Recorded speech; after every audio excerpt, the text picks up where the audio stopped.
নতুন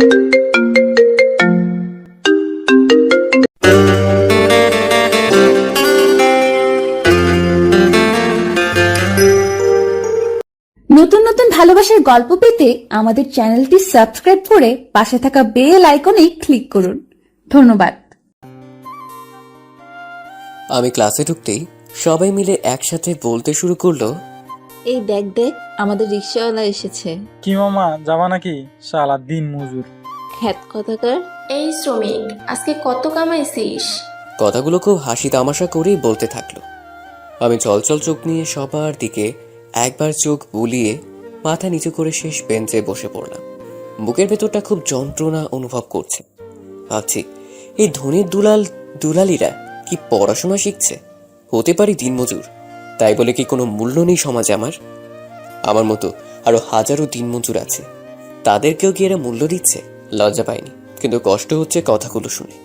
শুধু বারবার একটা কথাই বলতে ইচ্ছে করছে, আমার জায়গায় একবার নিজেদের বসিয়ে দেখো, জীবন কতটা কঠিন। সবার ওই খোঁচানি কথাগুলো কানে বাজছে। দু এক ফোঁটা জল গড়িয়ে পড়লো বইয়ের উপর। নাফিসা খুব হাসছে আমাকে এভাবে সবার কাছে তুলে ধরতে পেরে, কিন্তু কার উপর রাগ হচ্ছে না। ওরা আমারই বন্ধু, একই ক্লাসে পড়ি। হঠাৎ সবাইকে থামিয়ে দিল জিনিয়া। আশ্চর্য, কি শুরু করছিস তোরা সবাই? একটা মানুষকে এভাবে কেন অপমান করছিস?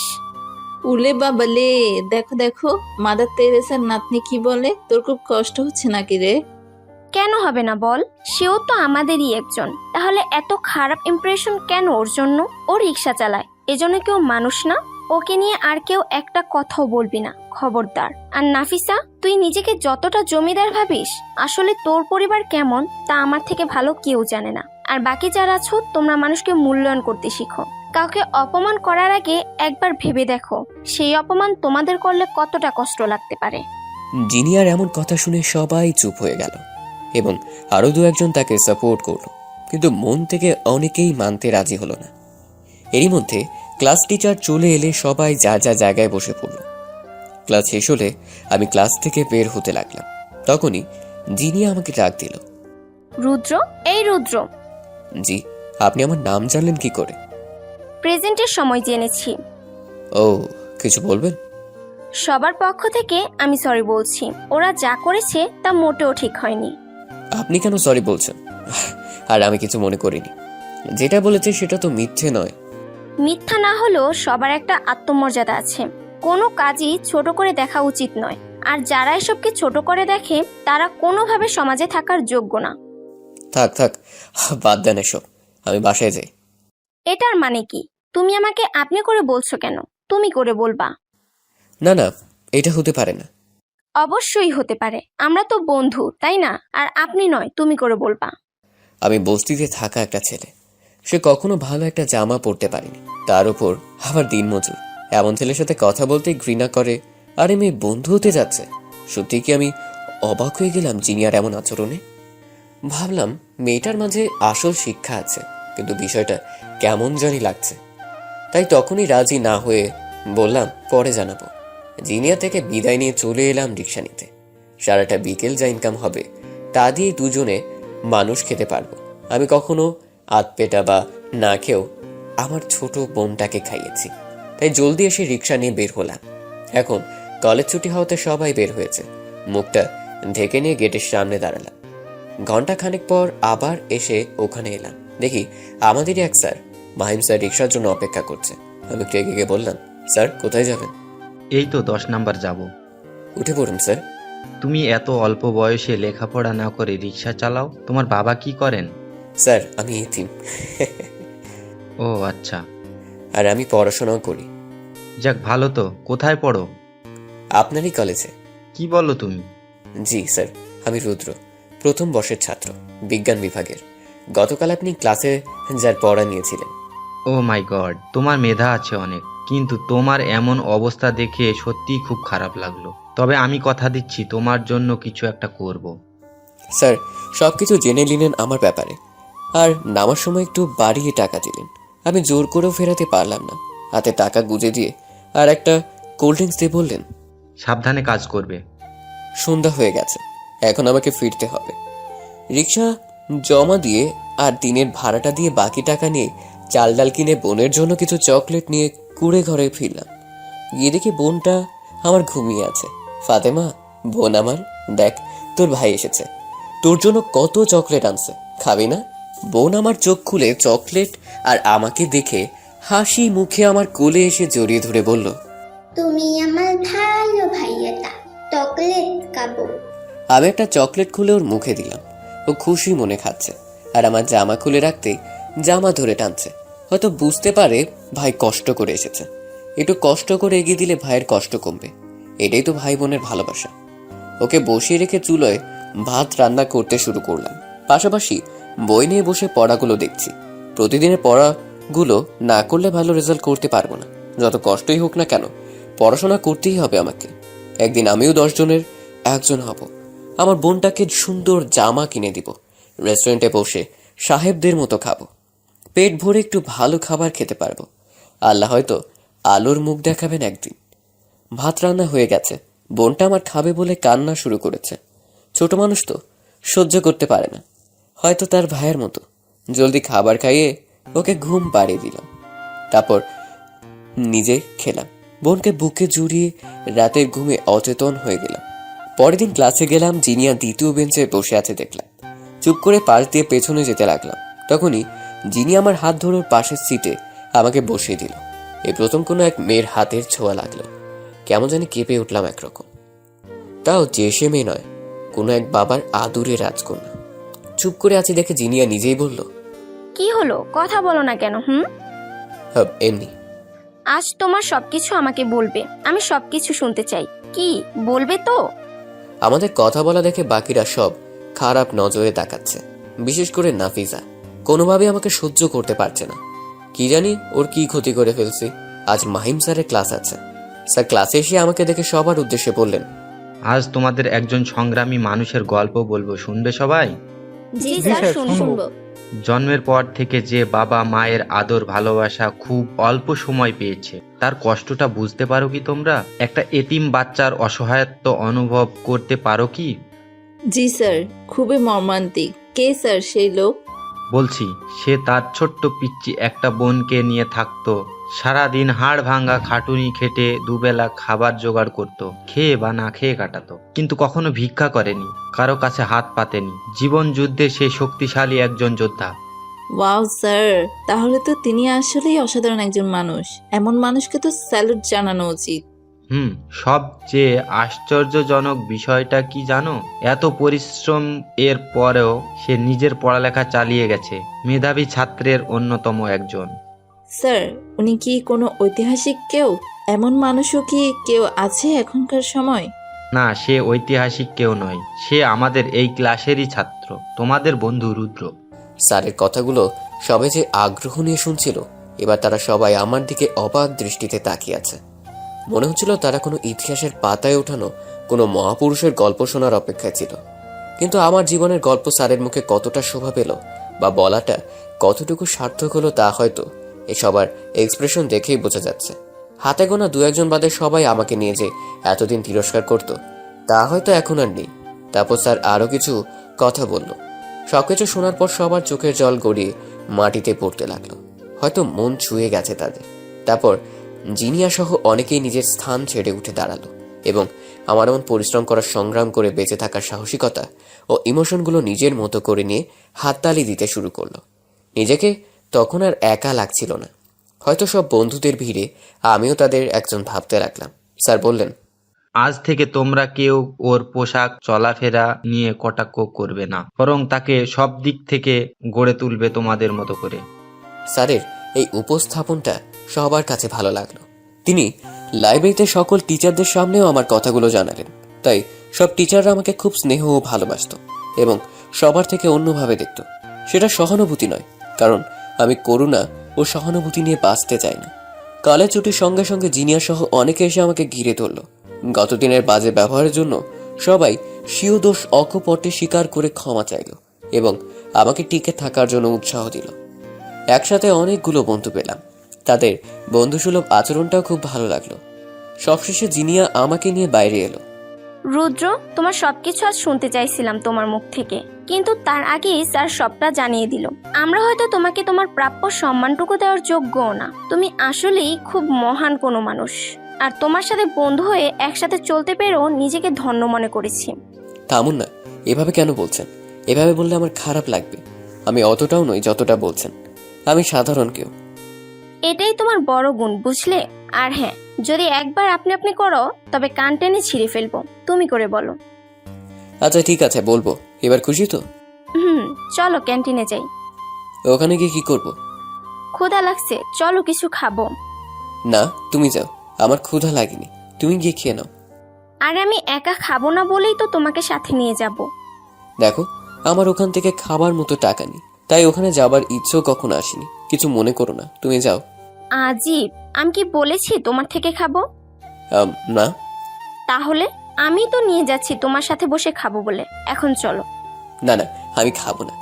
যেদিন কেউ আমাকে অনেকগুলো টাকা বকশিশ দিবে, সেদিন আমার বোনের জন্য কিছু কিনে যদি টাকা থাকে, তবে আমিও কিছু খাবো, আর তোমাকেও বলবো। তোমার সাথে এখানে বসে খাবো। আর আমার ছোট বোনটা, না না, তুমি যাও।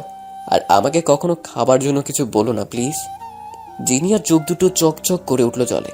আমার কথায় বুঝতে পারলো হাজার চেষ্টা করলেও খাবার কিনে দিতে আর খাওয়াতে সে ব্যর্থ হবে। তাই একটা রিকোয়েস্ট করলো, আমার সাথে আমার বাসায় গিয়ে বোনটাকে দেখবে। অনেক রিকোয়েস্ট করলো। ওর মতো এমন একটা মেয়েকে আমি কি করে ওই নোংরা পরিবেশে নিয়ে যাব সেটাই ভাবছি। বাসা বলতে তো একটা তাঁবু, ওখানে পৌঁছতে কয়েকটা ময়লাখানা পার হতে হবে, তাতেও সুন্দর জুতা আর পা নোংরা হয়ে যাবে। তবুও জোর করলো আমাকে। অবশেষে সাথে নিয়ে গেলাম জিনিয়াকে। যেতে যেতে অনেক কথা বললো জিনিয়া। ওর মনটা যে একদম পরিষ্কার, তার প্রতিটা কথা শুনে স্পষ্ট বুঝে গেলাম। ওকে রিক্সার গ্যারেজটা দেখালাম। তারপর ও কিছু চকলেট আর নানান জিনিস কিনে নিল। আমি শত বাধা দিয়েও আটকাতে পারিনি। আমার এসব পছন্দ হয় না কেন জানি। হয়তো সবাই সহানুভূতি নয়, মন থেকেই দেয়, তবুও মানতে কষ্ট হয় আমার। বস্তিতে ঢুকতে জিনিয়া বলল, রুদ্র, এখানে তুমি কি করে থাকো? তোমার বোনটা তো খুব ছোট, ওর তো অসুখ হবে। জন্ম থেকে এখানে আছি তো, অভ্যাস হয়ে গেছে। তোমার তো অভ্যাস নেই, তাই খারাপ লাগছে। আর এজন্যই তোমাকে নিষেধ করেছিলাম। একটু পর বাদলো আসল ঝামেলা। ছোট চিপা রাস্তায় নোংরা পানি বেঁধে আছে, তার উপর কয়েকটা ইট দেয়া, সেগুলো পাড়িয়ে পার হবার জন্য। জিনিয়া এটা দেখে আমার দিকে অসহায় দৃষ্টিতে তাকিয়ে আছে। আমি বুঝতে পারছি ও কি চাচ্ছে, তাই ওকে একটু দাঁড় করালাম। তারপর কোনায় কয়েকটা মোটা কাগজের কার্টুন ছিঁড়ে দিলাম। কোনো রকমে পার হতে পারলাম ওকে নিয়ে। তারপর আমার ছোট ঘরটার সামনে এলাম। বোনটা আমার একটু পাশেই খেলছিল। আমাকে দেখে দৌড়ে এলো। ভাইয়া ভাইয়া, তুমি আছো? আসছি। দেখ তোর সাথে কে দেখা করতে এসেছে। কে? জিনিয়ার দিকে এক পলক তাকিয়ে আছে, দেখছে ওকে ভালো করে। কারোই এখানে এত ভালো পোশাক পরতে কাউকে আগে কখনো দেখেনি। খুব আগ্রহ নিয়ে দেখছে। তারপর বলল, ভাইয়া ওকে, চাচুর বাতার টিভির যে মেয়েটা, এটা কি ও? হয়তো চাচার ভাষায় টিভিতে কোনো নায়িকাকে দেখেছিল, তাই ভাবছে ও মনে হয় সে। ছোট মানুষের ভাবনা যা হয় আর কি। না রে, ওর নাম জিনিয়া, আমার সাথে পড়ে। এত কিছু না বুঝলেও এতটুকু বুঝেছে সে আমার পরিচিত। জিনিয়া ওর দিকে তাকিয়ে দেখছে। তারপর হাত থেকে ব্যাগগুলো নামিয়ে ওকে কোলে নিতে গেলে আমি বাধা দিলাম। ওর সুন্দর জামাটা নষ্ট হয়ে যাবে তাই বাধা দিলাম, কারণ বোনটা আমার মাটিতে খেলছিল। শরীরে ধুলোবালি লেগে আছে, কিন্তু জিনিয়া ওসবে তোয়াক্কা না করে কোলে তুলে নিল। বোনটাও আমার ওর কোলে গিয়ে একদম চুপ করে আছে, এমনিতে কারো কোলে যেতে চায় না। জিনিয়া বলল, তোমার নাম কি আপু? ফাতেমা, তোমার নাম কি? তুমি খুব মিষ্টি একটা মেয়ে, খুব সুন্দর লাগে তোমার কথাগুলো। আমার ভাইও বলে আমি ভালো। তুমি চকলেট খাবা? চকলেট? একটা হাসি ফুটে ওঠে ওর মুখে, কিন্তু আমার দিকে তাকিয়ে আছে পারমিশনের জন্য। জিনিয়া তার ব্যাগ থেকে কিছু দামি চকলেট বের করে দিল। চকলেট পেয়ে খুব খুশি ফাতেমা। জিনিয়া ওকে কোলে নিয়ে কয়েকটা চুমু খেলো। আমি অবাক হয়ে গেলাম। জিনিয়ার চোখে মুখে কোনো বিরক্তির ছাপ অবধি নেই, এতটা মিশুকো। প্রায় 30-40 মিনিট আমার বোনের সাথে সময় কাটিয়ে ওর কাছে ব্যাগগুলো বুঝিয়ে দিয়ে যখন জিনিয়া বের হলো, তখনও পুরোপুরি অবাক হয়ে গেছে। পুরো বস্তির সবাই আমার ঘরের সামনে জিনিয়াকে দেখতে জড়ো হয়ে গেছে, কারণ সবাই অবাক। ওরকম একটা ফুটফুটে সুন্দরী মেয়ে কিনা এমন পরিবেশে এসেছে। তারপর সবাইকে পরিচয় করিয়ে দিয়ে জিনিয়াকে নিয়ে চলে এলাম। প্রায় সন্ধ্যা হয়ে গেছে। রিক্সা নিয়ে বের হয়ে জিনিয়াকে উঠিয়ে চললাম ওর বাসার দিকে। তারপর রিক্সা চালাতে চালাতে ওকে বললাম, আমি কখনো ভাবিনি তোমার মতো কেউ একজন ওখানে গিয়ে এতটা স্বস্তিতে আমার বোনের সাথে মানিয়ে নিতে পারবে। কি যে বলো তুমি, আমার খুব ভালো লেগেছে ওখানে গিয়ে। তোমার বোনটা খুব মিষ্টি, একটু যত্নের অভাব, কারণ মা না থাকলে এমন যত্ন কে বা করবে বলো। তুমি চিন্তা করো না, সব ঠিক হয়ে যাবে। আর আমি কিন্তু মাঝে মাঝে আসবো ওকে দেখতে। তোমার বাবা মা জানলে তোমাকে খুব বকবে। মোটেও বকবে না, তারা শুনলে আরো খুশি হবে। আর শোনো, একটা কথা বলবো। কি কথা বলো? বলছি যে সারাদিন কত টাকা ইনকাম হয়? সবসময় তো চালাতে পারি না, তবুও মোটামুটি 250-300 টাকা হয়, যদি রাতেও কিছু সময় চালাই। বিকেল তো ফাঁকা গেল আমার জন্য, তো আমি যদি এই টাকাটা তোমাকে দেই, তুমি রাগ করবে না তো? অবশ্যই রাগ করবো। আমি তোমার থেকে টাকা কেন নিব? আরে আমার জন্যই তো হয়নি, তাই নিবা? না না, তবুও নিব না। এখন থেকে 2 ঘন্টা চালালে যা হবে তাতেই যথেষ্ট। জিনিয়া কিছু সময় চুপ করে আবার বলল, আচ্ছা, এভাবে কষ্ট না করে তুমি তো একটা কাজ করতে পারো। যেমন কোনো রেস্টুরেন্টে পার্ট টাইম কাজ করলে তাতে টাকাও হবে, খাবারও হবে, আর তোমার বোনটাও তো বড় হচ্ছে, তাই না? কে দিবে এমন চাকরি? আচ্ছা দেখি আমি কিছু করতে পারি কিনা। আর তুমি তো ভালো ছাত্র, কয়েকটা টিউশনি করালে তো আরো ভালো হবে, তাহলে এত কষ্ট করতে হতো না।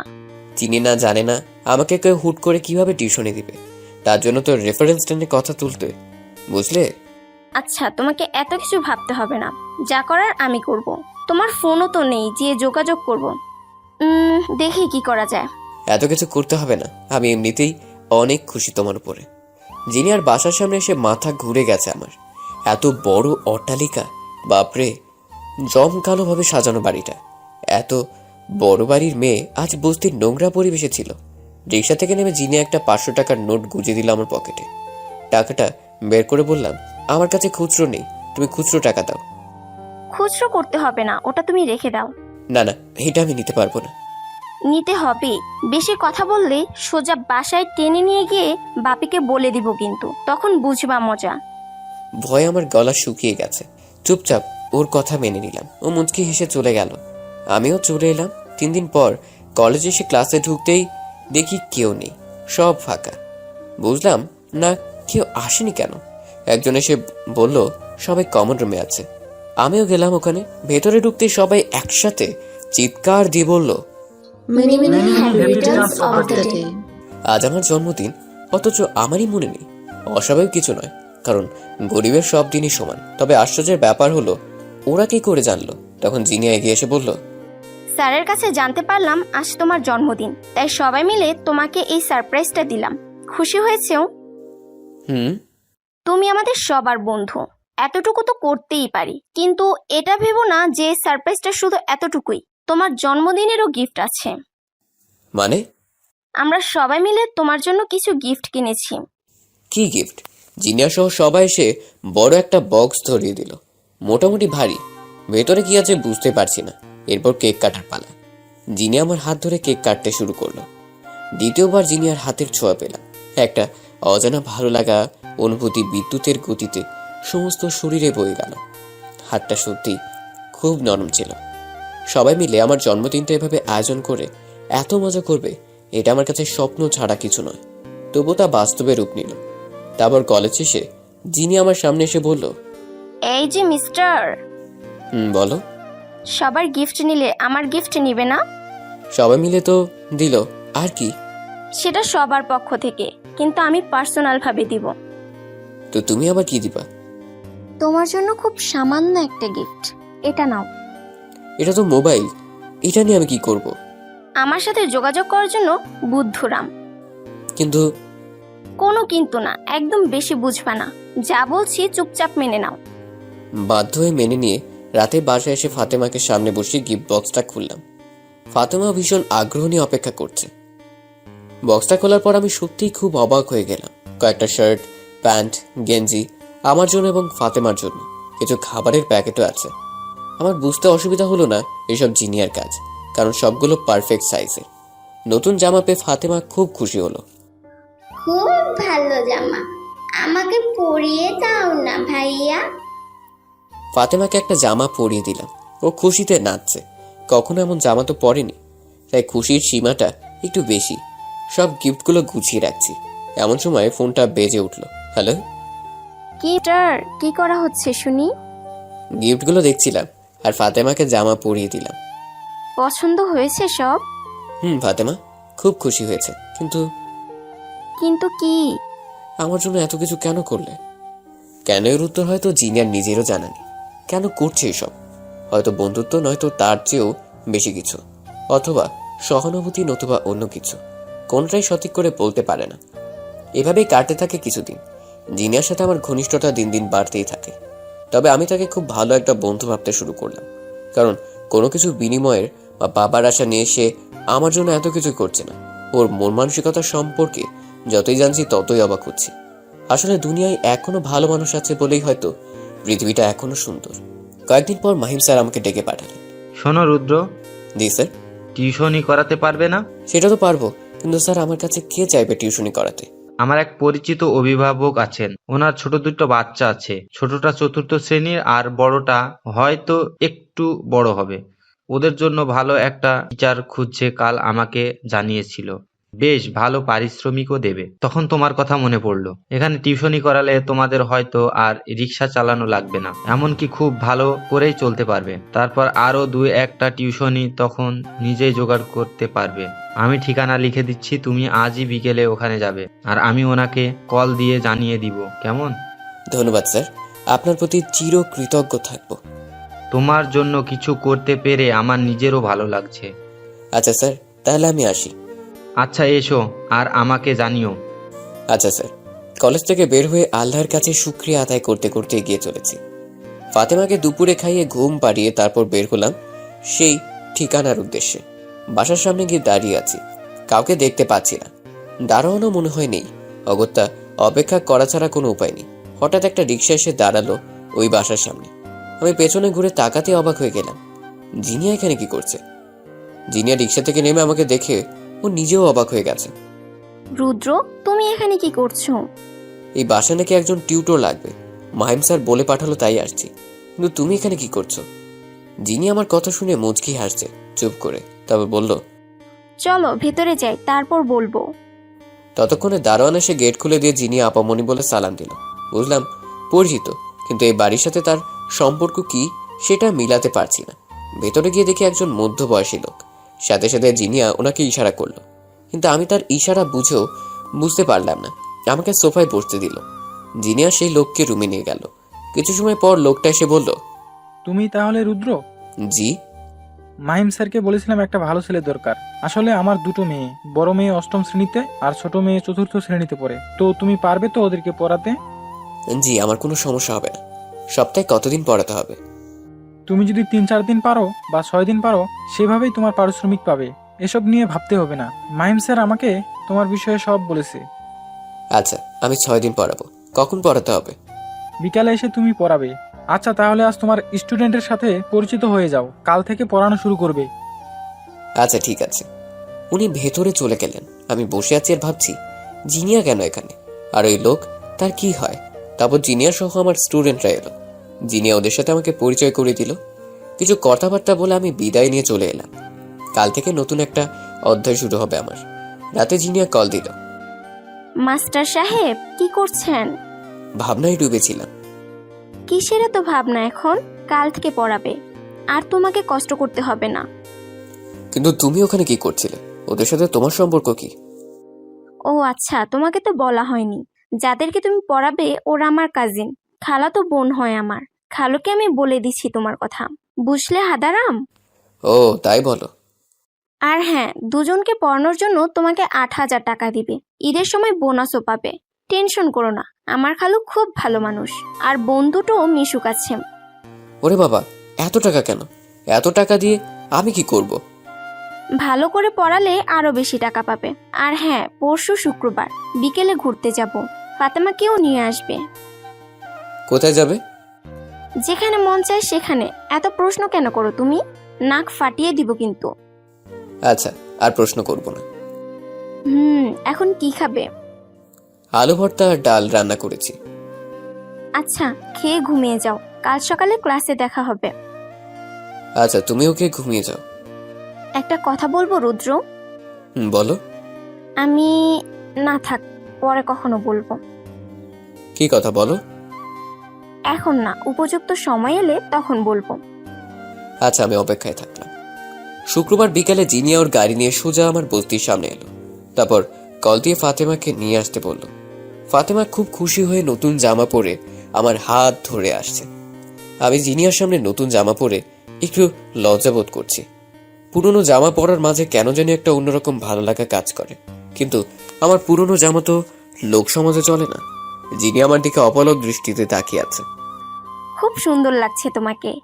আর ফাতেমা কত কিউট একটা মেয়ে, এখন বোঝা যাচ্ছে। সবই তো তোমার জন্যই হয়েছে। চিরকৃতজ্ঞ থাকবো আমরা দুজন তোমার কাছে। জিনিয়া ফাতেমাকে কোলে তুলে চুমু খাচ্ছে, কিন্তু ওর দিকে না তাকিয়ে আমার দিকে তাকিয়ে। ওর চোখে আজ কেমন জানি অন্য কিছু দেখতে পাচ্ছি, কিন্তু সে চোখের ভাষা হয়তো আমার বোঝার ক্ষমতার বাইরে। ফাতেমা জিনিয়াকে চুমু দিল, তারপর গাড়িতে উঠে চললাম। জিনিয়া আর আমার মাঝে ফাতেমা বসে আছে। ফাতেমার ঘাড়ের ওপর দিয়ে একটা হাত রেখেছে জিনিয়া। একটু পর ফাতেমাকে কোলের উপর বসিয়ে জিনিয়া আমার খুব পাশে সরে এসে বসলো। জিনিয়া ওর হাতটা আমার হাতের উপর রেখে সামনে তাকিয়ে রইল। আমি অবাক হয়ে ওর দিকে তাকিয়ে আছি। একটু পর জিনিয়া আমাকে বলল, কি ব্যাপার, এভাবে তাকিয়ে কি দেখো? মতলব কি তোমার? কি হলো, এখনো তাকিয়ে আছো কেন? আর এটা কি, আমার হাত ধরলে কেন? আমি কখন হাত ধরলাম? রুদ্র, এটা কিন্তু একদম ঠিক না। আমি জিনিয়ার এমন কথা শুনে আকাশ থেকে পড়ে মাটিতে তলিয়ে যাচ্ছি। কি বলবো কিছু বুঝতে পারছি না। ও কি মজা করে বলছে নাকি সত্যি রেগে আছে তা বুঝতে পারছি না। একটু পরে আবার সাথে সাথেই অন্যদিকে তাকিয়ে মুচকি হাসছে। জিনিয়া হঠাৎ এমন রেগে যাওয়ার পরক্ষণেই হাসিতে আর কোনো মানেই খুঁজে পেলাম না। হয়তো আমার মতো ছেলের ওসব না ভাবাই ভালো, কারণ বাস্তব জীবন অনেক কঠিন। তারপর কিছু সময় ঘোরাঘুরি শেষে জিনিয়া আমাকে বলল, রুদ্র, একটা কথা বলবো, কিন্তু তুমি কিভাবে নেবে জানি না। কি কথা শুনি আগে। বলছি যে ফাতেমা তো বড় হচ্ছে, ওর দেখাশোনার জন্য একজনকে খুব দরকার। এই বয়সে ওকে সুন্দর করে গড়ে তোলাটা খুব জরুরি। মানে কি, তুমি কি আমাকে বিয়ে করার কথা বলছো নাকি? আরে না, বিয়ে করার কথা বলবো কেন? বলছি যে ফাতেমাকে যদি আমার বাসায় নিয়ে যাই, ও আমার কাছে থাকবে, ওর কোনো সমস্যা হবে না কখনো। পাগল হয়ে গেছো নাকি তুমি? তোমার বাবা মা শুনলে কখনো রাজি হবে না। দেখো, আজ অব্দি তুমি যা করেছো তার ঋণ আমি কখনো শোধ করতে পারবো কিনা জানি না। আমাকে আর ঋণী করো না। রুদ্র, ঋণের কথা কেন বলছো? একটা কথা মনে রেখো, আমি যাই করেছি তোমার জন্য করিনি, সব আমার নিজের জন্য করেছি। নিজের জন্য মানে? কিছু না, আমি আজই আব্বুর সাথে কথা বলবো। এখন চলো বাসায় রেখে আসি তোমাকে। আচ্ছা ফাতেমা, তোমার কাছে চলে গেলে আমি তো একা হয়ে যাব। তো ওকে ছাড়া থাকবো কি করে? বিয়ে করে বউ নিয়ে থাকো, চলো এখন। মানে বুঝতে হবে না তোমাকে। জিনিয়ার কিছু কিছু কথা আমার বোঝার সাধ্য নেই, তবে ওর সহজ সরল মনটা যখন হঠাৎই রেগে আগুন হয়ে যায় তখন খুব মিষ্টি লাগে। দিন দিন কেন জানি ওর সবকিছু ভালো লাগে। আগে কখনো কারো প্রতি এতটা আকর্ষণ হতো না, এখন কেন হচ্ছে সেটাও জানি না। জেনিয়া ওদের দুজনকে এগিয়ে দিয়ে ওর বাসায় চলে গেল। রাতে ওর বাবাকে বলল, বাপি, ও বাপি, কফি খাবে? আমি বানিয়ে আনি। বাইরে থেকে তো খেয়ে এসেছি, সেটা তো বড় কথা নয়। বড় কথা হচ্ছে যে আমার পাগলি মেয়েটার কিছু একটা প্রয়োজন। সেটা কি, জলদি বলে ফেলো তো মামুনি। না মানে এমনি কিছু না তো। জানি জানি, সামান্য কিছু হলে আমার মেয়ে সরাসরি বলে নিশ্চয়ই দামি কিছু লাগবে, তাই এত বাহানা। কি বললে? আমি বাহানা করি? না মামুনি, কে বলে এসব? তুমি বলো কি লাগবে। আমার একটা বন্ধু আছে, নাম রুদ্র, ও এতিম, একটা পিচ্ছি বোন আছে ওর। জেনিয়া তার বাবাকে রুদ্র ও তার বোন সম্পর্কে সবকিছু খুলে বলল। এখন আমি চাই ফাতেমাকে আমার বাসায় রেখে ভরণ পোষণের সব দায়িত্ব নিতে। ও আচ্ছা, এই ব্যাপার। বাপি, তোমার তো টাকা পয়সার অভাব নেই, ইচ্ছে করলে 10টা পরিবার স্বাবলম্বী করতে পারবে। প্লিজ বাপি, ওই ছোট মেয়েটার ভবিষ্যতের কথা ভেবে না হয় রাজি হয়ে যাও। আমার তো ছোট কোনো ভাই বোন নেই, ওকে আমার ছোট বোনের মতো মানুষ করব। বলো না বাপি। তোমার মন মানসিকতা একদম তোমার মায়ের মতোই হয়েছে। তোমার কথা শুনে আমার মনটা খুব খুশি আর গর্ব হচ্ছে। তুমি ওকে নিয়ে এসো। আমার এত বড় বাড়িতে কোনো মানুষ নেই। তোমার আম্মুও চাইতো তোমার আরেকটা ভাই বোন আসুক, কিন্তু তোমার জন্মের সময় অপারেশন করতে গিয়ে সে সুযোগটাও হারিয়ে গেছে। আমার কোনো সমস্যা নেই, তুমি কাল ওদেরকে আসতে বলো, আমি সন্ধ্যায় বাসায় থাকবো। আমার লক্ষ্মী বাপিটা। জেনিয়া সবকিছু ঠিক করে রুদ্রকে কল করে জানালো। সবকিছু কেমন জানি স্বপ্নের মতো লাগছে। আমার বোনের কথা ভেবে সব মেনে নিলাম। আজ বাবা মা বেঁচে থাকলে হয়তো বোনটাকে আমার থেকে দূরে রাখতে হতো না। মায়ের শেষ কথাগুলো আজ খুব মনে পড়ছে। মা পৃথিবীর ছেড়ে যাওয়ার 13 দিন আগে খুব অসুস্থ ছিল, বিছানা থেকে উঠতে পারিনি। কি এক অসুখ হলো বলতে পারি না। কত ডাক্তারের কাছে গেলাম, কেউ ভালো করে বলতে পারল না। তখন যদি আমার টাকা থাকতো, হয়তো ভালো চিকিৎসা পেলে আমার জন্মদাত্রী মা আজ বেঁচে থাকতো। শুধু চলে যাওয়ার আগে বলল, রুদ্র, তোর বাজানের কাছে যাওনের সময় হইয়া গেছে রে বাপ। তোর ভুনটারে দেইহা রাহিস আর আমারে ক্ষমা কইরা দিস। মায়ের হাতটা ধরেছিলাম। তখন মায়ের মুখ থেকে অবিরাম রক্তস্রোত বয়ে যাচ্ছিল। হয়তো আমার শেষ কথাটাও মা শুনতে পারেনি। মনটা তখন কিছুই বুঝতো না। কয়েক মাস বয়স তখন ওর। বুকের দুধ খেত। কতটা কষ্ট করেছে ওর জন্য সেটা আমি জানি। আর জিনিয়ার ওসিলায় যদি ওর ভবিষ্যৎ ভালো হয়, তবে আমিও অনেক খুশি। ফাতেমাকে বুকে জড়িয়ে ঘুমিয়ে গেলাম। ততক্ষণে আমার দু চোখ চেপে অশ্রু বন্যা বয়ে গেছে। পরের দিন সকালে ক্লাসে গিয়ে জিনিয়াকে খুঁজছি। কোথায় গেল জিনিয়া? কয়েকজনকে জিজ্ঞেস করলাম, তারা বলতে পারে না। হঠাৎ তখন জিনিয়ার ফোন এলো। হ্যালো মিস্টার, কোথায় আপনি? ক্লাসে নাকি? তোমাকে খুঁজছি, কোথায় তুমি? এই তো আসছি, একটু কাজ ছিল। আজ ক্লাস করব না, তুমি বের হও ক্লাস থেকে, কাজ আছে। কি কাজ যার জন্য ক্লাস বাদ দিতে হবে? বের হলেই বুঝবে। আচ্ছা, গেটের সামনে থাকছি, এসো তুমি। ওকে। টেনশন নিয়ে বাইরে গেলাম। কি জানি আবার কোন ফোন দিয়ে যাচ্ছে মেয়েটা। একটু পর গাড়ি থেকে নামলো জিনিয়া। সুন্দর একটা কালো জামা পরেছে আজ। ফর্সার টুকটুকে শরীরে কালো জামায় খুব ভালো লাগছে জিনিয়াকে। না, এভাবে তাকানো যাবে না। জিনিয়া বুঝতে পারলে খারাপ ভাবে আমাকে। কি ব্যাপার, আজকে এত সাজুগুজু করে কোথায় যাবে?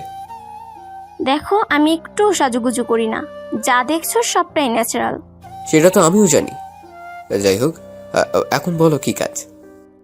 ফাতেমাকে নিতে হবে, তো ওর জন্য অনেক শপিং করতে হবে। চলো, সময় কম। মানে কি? মানে কিছু না। তুমি আসবে নাকি থাকবে? আচ্ছা চলো। একটা শপিং মল থেকে ফাতেমার জন্য যাবতীয় সবকিছু কিনে নিল জিনিয়া। আমি অবাক হয়ে শুধু দেখছি। এত সব জিনিসপত্র আমি আগে কখনো দেখিনি। কত সব বাহারি জামা, কসমেটিক্স, আরো নানান ধরনের খেলনাপাতি। অবশেষে কেনাকাটা শেষ করে ফাতেমাকে নিয়ে গেল জিনিয়া। আমিও সাথে গেলাম। বাড়ির ভেতর ঢুকে মাথা ঘুরতে লাগলো আমার। এত সুন্দর বাড়ি শুধু টিভিতেই দেখেছি এতদিন। কত সব সাজানো দামি দামি আসবাবপত্র। জিনিয়া ওর আম্মুকে ডেকে আমার সাথে কথা বলতে বলে। ফাতেমাকে নিয়ে গেল গোসল করাতে। আড্ডি বলল, বাবা, তোমার সব কিছুই শুনে খুব খারাপ লেগেছিল। বাবা মাকে এত অল্প বয়সে হারিয়ে যে পরিশ্রম করে বোনকে বড় করলে, তা সত্যিই সবাই পারে না। আজ থেকে তুমি আর এতিম নাও। তোমার এক মা চলে গেছে তাতে কি, আরেক মা তো বেঁচে আছে। আমাকে আন্টি না ডেকে মা বলেই ডেকো। আমি আর নিজেকে সামলাতে পারিনি। হাউমাউ করে কেঁদে ফেললাম আন্টিকে জড়িয়ে ধরে। আন্টি আমাকে সান্ত্বনা দিচ্ছেন ঠিক মায়ের মমতার মতোই। এতদিনের খা খা করা বুকটা মায়ের শূন্যতায় যে আর্তনাতে ঝংকার বাজত, তা আজ অনেকটাই থেমে গেছে। আমার ভাবতেই কষ্ট হচ্ছে, এত ধনী পরিবারের মানুষ তারা এতটা ভালো মনের হতে পারে। সবাই খারাপ হবে এমন সবসময় হয় না। আপন করে নিতে পারা মানুষ খুব কমই আছে। নয়তো টাকার অহংকারে নিজের পরিচয়কে আকাশচুম্বী ভাবা মানুষেরও অভাব নেই সমাজে। আজ অনেক স্নেহ পেলাম, আর বুঝতে অসুবিধা বাকি নেই আমার ছোট বোনটা এখানে কতটা ভালো থাকবে। একটু পর জিনিয়া ফাতেমাকে নিয়ে এলো। দেখো না আম্মু, ফাতেমাকে কত কিউট লাগছে। ঠিক মতো যত্ন না নিলে যা হয়।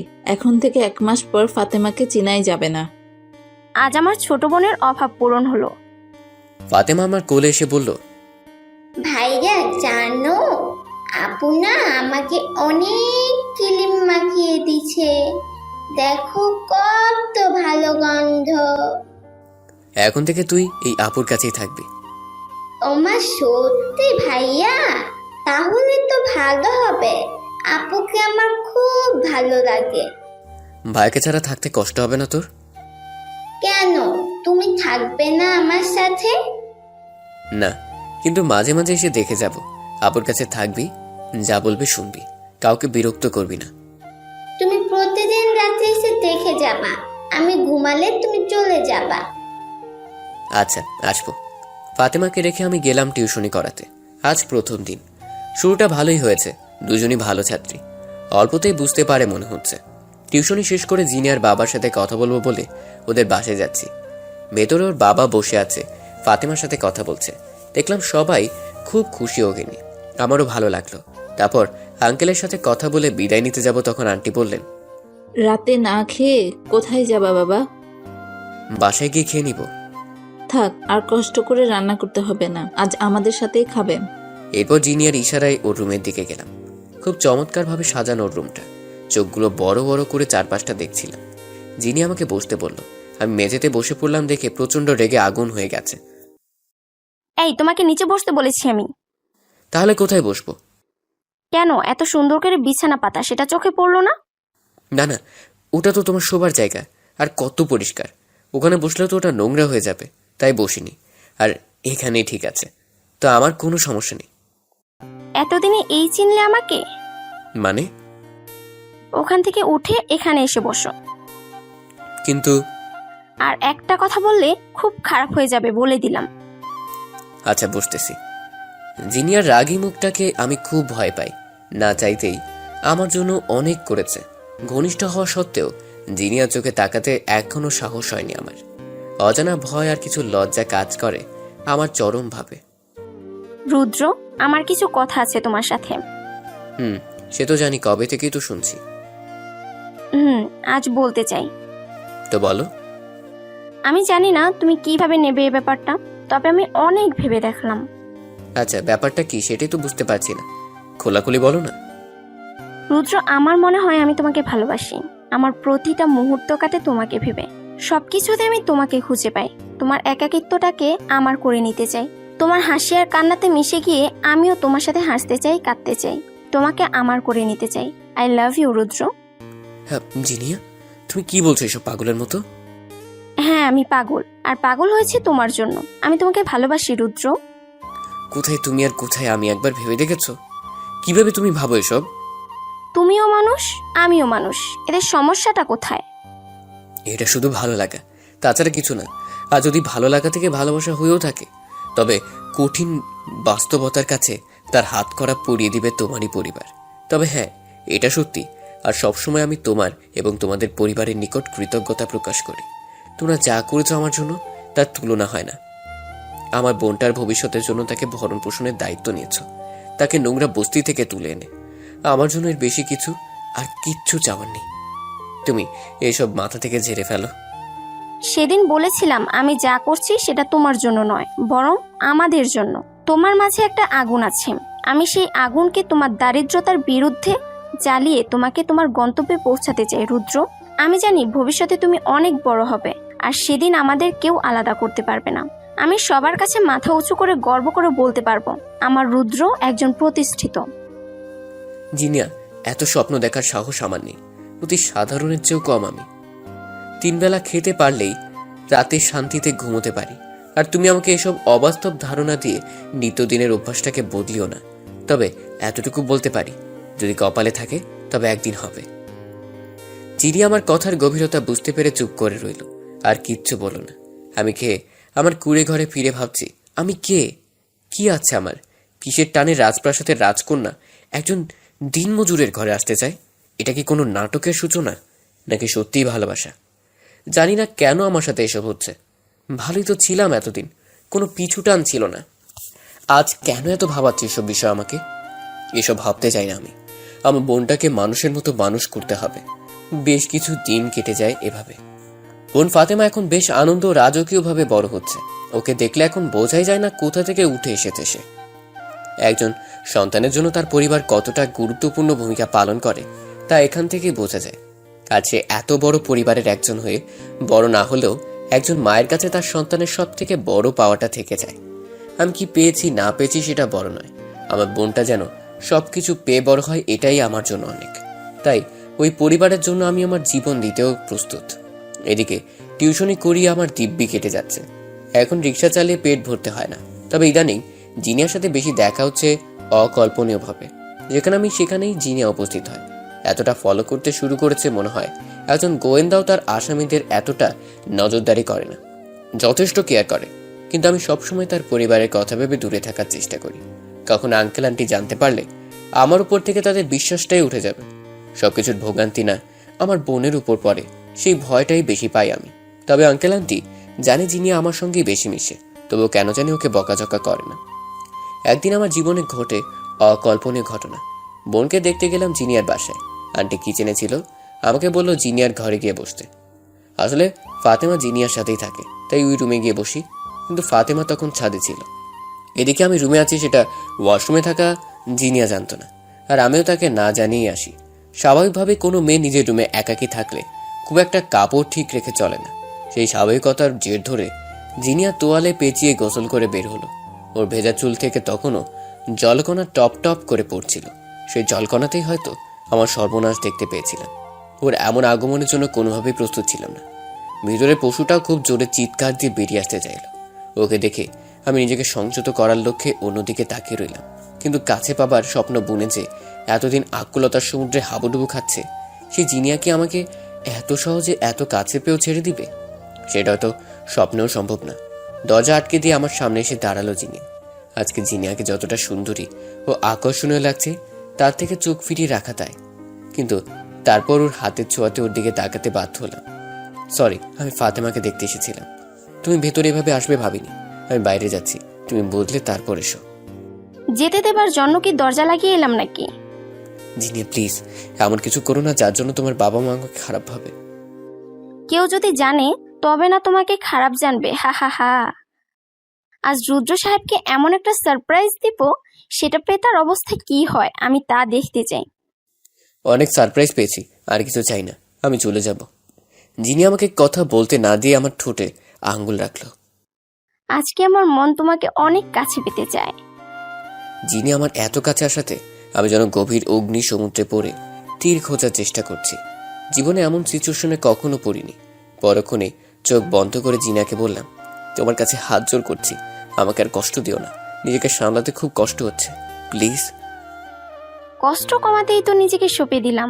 সুখ খুঁজে নাও আমার মাঝে, জড়িয়ে ধরো আমাকে। আমি পারবো না, এটা সম্ভব না। যিনি আমার কথাই বুঝতে পারলো আমি কখনো ওর শরীরের লোভে ওর সাথে মিশি না, তাই নিজে থেকে আমাকে জড়িয়ে তুললো শক্ত করে। ওর বুকের হৃৎপিণ্ডের ধুকপুকানির শব্দ স্পষ্ট বুঝতে পারছি। আমার হৃৎস্পন্দনের অস্বাভাবিকতা কান পেতে শুনছে আর বলছে, তুমি কি জানো তোমার হৃদয় কি চাচ্ছে? জানি। বলো তো কি? এখান থেকে চলে যেতে চাচ্ছে। ধুর না, ও চাচ্ছে আমাতে মিশে যেতে, আমি স্পষ্ট শুনতে পাচ্ছি। যিনি আমাকে ছেড়ে দাও প্লিজ। একটা চুমু দাও আমার গোলাপি ঠোঁটে, তাহলে ছাড়বো। কখনোই পারবো না আমি, প্লিজ জোর করো না। হবে না তাহলে। প্লিজ জিনিয়া।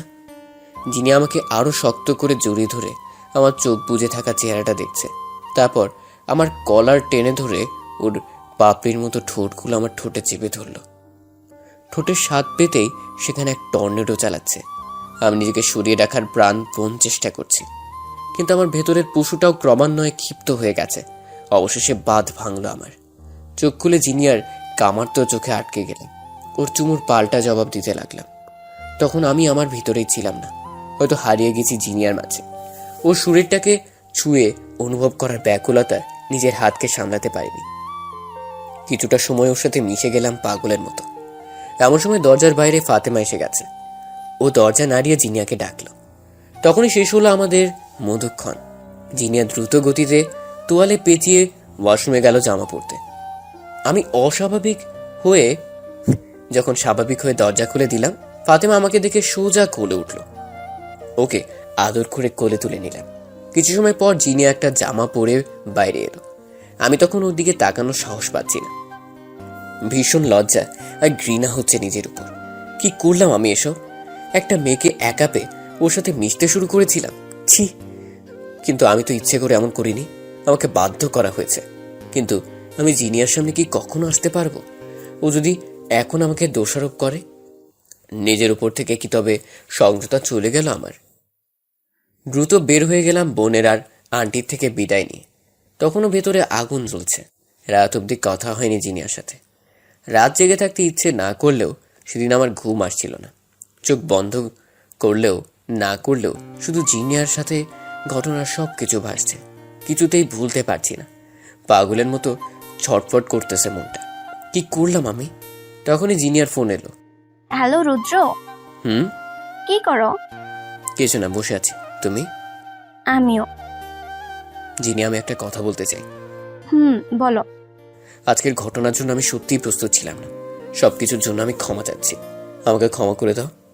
উফ, এখানে তোমার দোষটা কোথায় সেটাই তো বুঝতে পারছি না আমি। আজ যা হয়েছে সেটা আমি তোমাকে বাধ্য করেছি করতে, কারণ আমি তোমাকে ভালোবাসি রুদ্র। নিজেকে দোষী ভেবো না কখনো। আমি নিজেই নিজেকে তোমার হাতে তুলে দিয়েছি। হয়তো বিয়ের আগে এটা ঠিক নয়, কিন্তু আমার মনটা কি দেখোনি? বুঝতে পারো না কতটা ভালোবাসি আমি তোমাকে? কিসের ভয়ে নিজেকে দূরে সরিয়ে নিচ্ছ তুমি? কেন আমার মনে অবহেলায় কাটা বিছিয়ে দিচ্ছ? বিশ্বাস করো রুদ্র, আমি তোমাকে মন থেকেই ভালোবাসি। জিনিয়া, তোমার বাবা মা কখনো আমাদের সম্পর্ক মানবে না। তার চেয়ে বরং আমরা দুজনের সময় নিয়ে নিজেদেরকে সেই পর্যায়ে নিয়ে যাই যেখানে গেলে কেউ আলাদা করার কথা ভাববে না। আমাকে নিজের পায়ে দাঁড়াতে দাও। আমিও সেটাই চাই, তবে আমি তোমার হয়ে থাকবো, তুমিও আমার হয়ে থাকবে, ব্যাস। আচ্ছা, মানলাম তোমার কথা। এবার খুশি? কিন্তু এখন একটু প্রপোজ করতে হবে যে। যেদিন তোমার যোগ্য বলে বিবেচিত হব সেদিনই প্রপোজ করব, এর আগে নয়। না, এই ছেলেটাকে কিছুতেই বাগে আনা সম্ভব না। দাঁড়াও, দেখো আমি কি করতে পারি, তা হারে হারে টের পাবে। জেনিয়া রুদ্রের কথায় এতটা খুশি হয়েছে যে যা বলে বোঝানো যাবে না। জেনিয়া মনে মনে ভাবছে, এতদিনের স্বপ্ন পূরণ হতে চলেছে। আমার রুদ্রকে কাছে পাওয়াটা খুব দরকার। চোখের আড়াল হতে দেওয়া যাবে না। শকুনের অভাব নেই আশেপাশে, তাই নিজের প্রিয় জিনিসটাকে নিজের কাছেই রাখতে হবে। পরের দিন সকালে জেনিয়া ফাতেমাকে নিয়ে ওর বাবার কাছে গিয়ে বলল, বাপি, আগামী সপ্তাহে আমার ফাইনাল পরীক্ষা। তো পড়াশোনা কেমন হচ্ছে মামুনি? ভালোই, কিন্তু কিন্তু কি? গ্রুপ স্টাডি করলে খুব ভালো হতো। তো করো, তোমার বন্ধু বান্ধবী যারা আছে ওদেরকে বলো আসতে। বাপি, সবাইকে কি আসতে বলা যায়? তাহলে সবাই তো ভালো করবে, কেন বুঝো না? তাহলে কি করবা?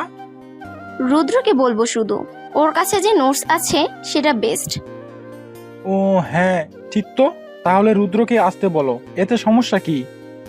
উফ বাপি, তুমি দিন দিন বোকা হয়ে যাচ্ছ কেন? আবার কি হলো মামুনি? রুদ্র দিনে কলেজে শেষে বিকেলে টিউশনি করায়, তাহলে ও রাতে এসে আবার কি ওর ঘরে যাবে? ওর কষ্ট হবে না বলো? তাও ঠিক। তাহলে কি করা যায় মামুনি, বলো? আমাদের চিলে কোঠার ঘরটা তো ফাঁকাই থাকে, ওকে ওখানে থাকতে দিলে কি সমস্যা হবে তোমার? ও আচ্ছা, এই ব্যাপার তাহলে। এখানে আবার ব্যাপারের কি হলো? তুমি চাচ্ছ রুদ্র এখানেই থাকুক, তাই তো? সেটা বললেই হয়। এখানে থাকলে ওর নির্দিষ্ট থাকার জায়গাও হবে, তোমার স্টাডিও ভালো হবে, আর সে তার বোনকেও দেখতে পারবে। এটাই তো নাকি? বাপি, তুমি রাগ করো না প্লিজ। না মামুনি, রাগ করব কেন? সবারই একটা থাকার জন্য ঘর প্রয়োজন। পড়াশোনার পরিবেশ না থাকলে পড়াশোনা ভালো হয় না। আর ও তো অনেক মেধাবী ছাত্রদের একজন। তুমি ওকে বলো এখানে চলে আসতে। কিন্তু আম্মু কি বলবে? তুমি একটু আম্মুকে বলে দাও। তোমার আম্মুও কিছু বলবে না। তোমার আম্মুই কাল বলেছিল রুদ্রের জন্য একটা রুম দেখতে থাকার জন্য। নিজেদের রুম থাকতে ওকে বাইরে রাখার কি দরকার? আমার লক্ষ্মী বাপি। তুমি কাউকে বলে দাও ওই রুমটা পরিষ্কার করে রাখবে। আচ্ছা ঠিক আছে বাপি। জেনিয়া তার প্ল্যান মতো রুমও ঠিক করে দিল, কিন্তু প্রিয় মানুষের জন্য রুমটা অন্য কেউ পরিষ্কার করবে এটা তার মন পুত হলো না। তাই নিজেই গিয়ে রুমটা সুন্দর করে পরিষ্কার করে রাখলো। তারপর কল করলো রুদ্রকে। হ্যালো মিস্টার, কোথায় আপনি? এই তো টিউশনি করাতে যাব। আচ্ছা ঠিক আছে, যাও। আর শোনো, টিউশনি শেষ করে আমাকে কল দিও, কথা আছে। আচ্ছা ঠিক আছে, আমি বের হয়ে গেলাম টিউশনি করাতে। এদিকে জেনিয়া গাড়িতে ফাতেমাকে নিয়ে বের হলো। তারপর সন্ধ্যায় বাসায় ফিরে এলো। রুদ্র টিউশনি করিয়ে কল দিল জেনিয়াকে, ও ধরলো না। তাই রুদ্র চলে গেল তার বস্তির ঘরে।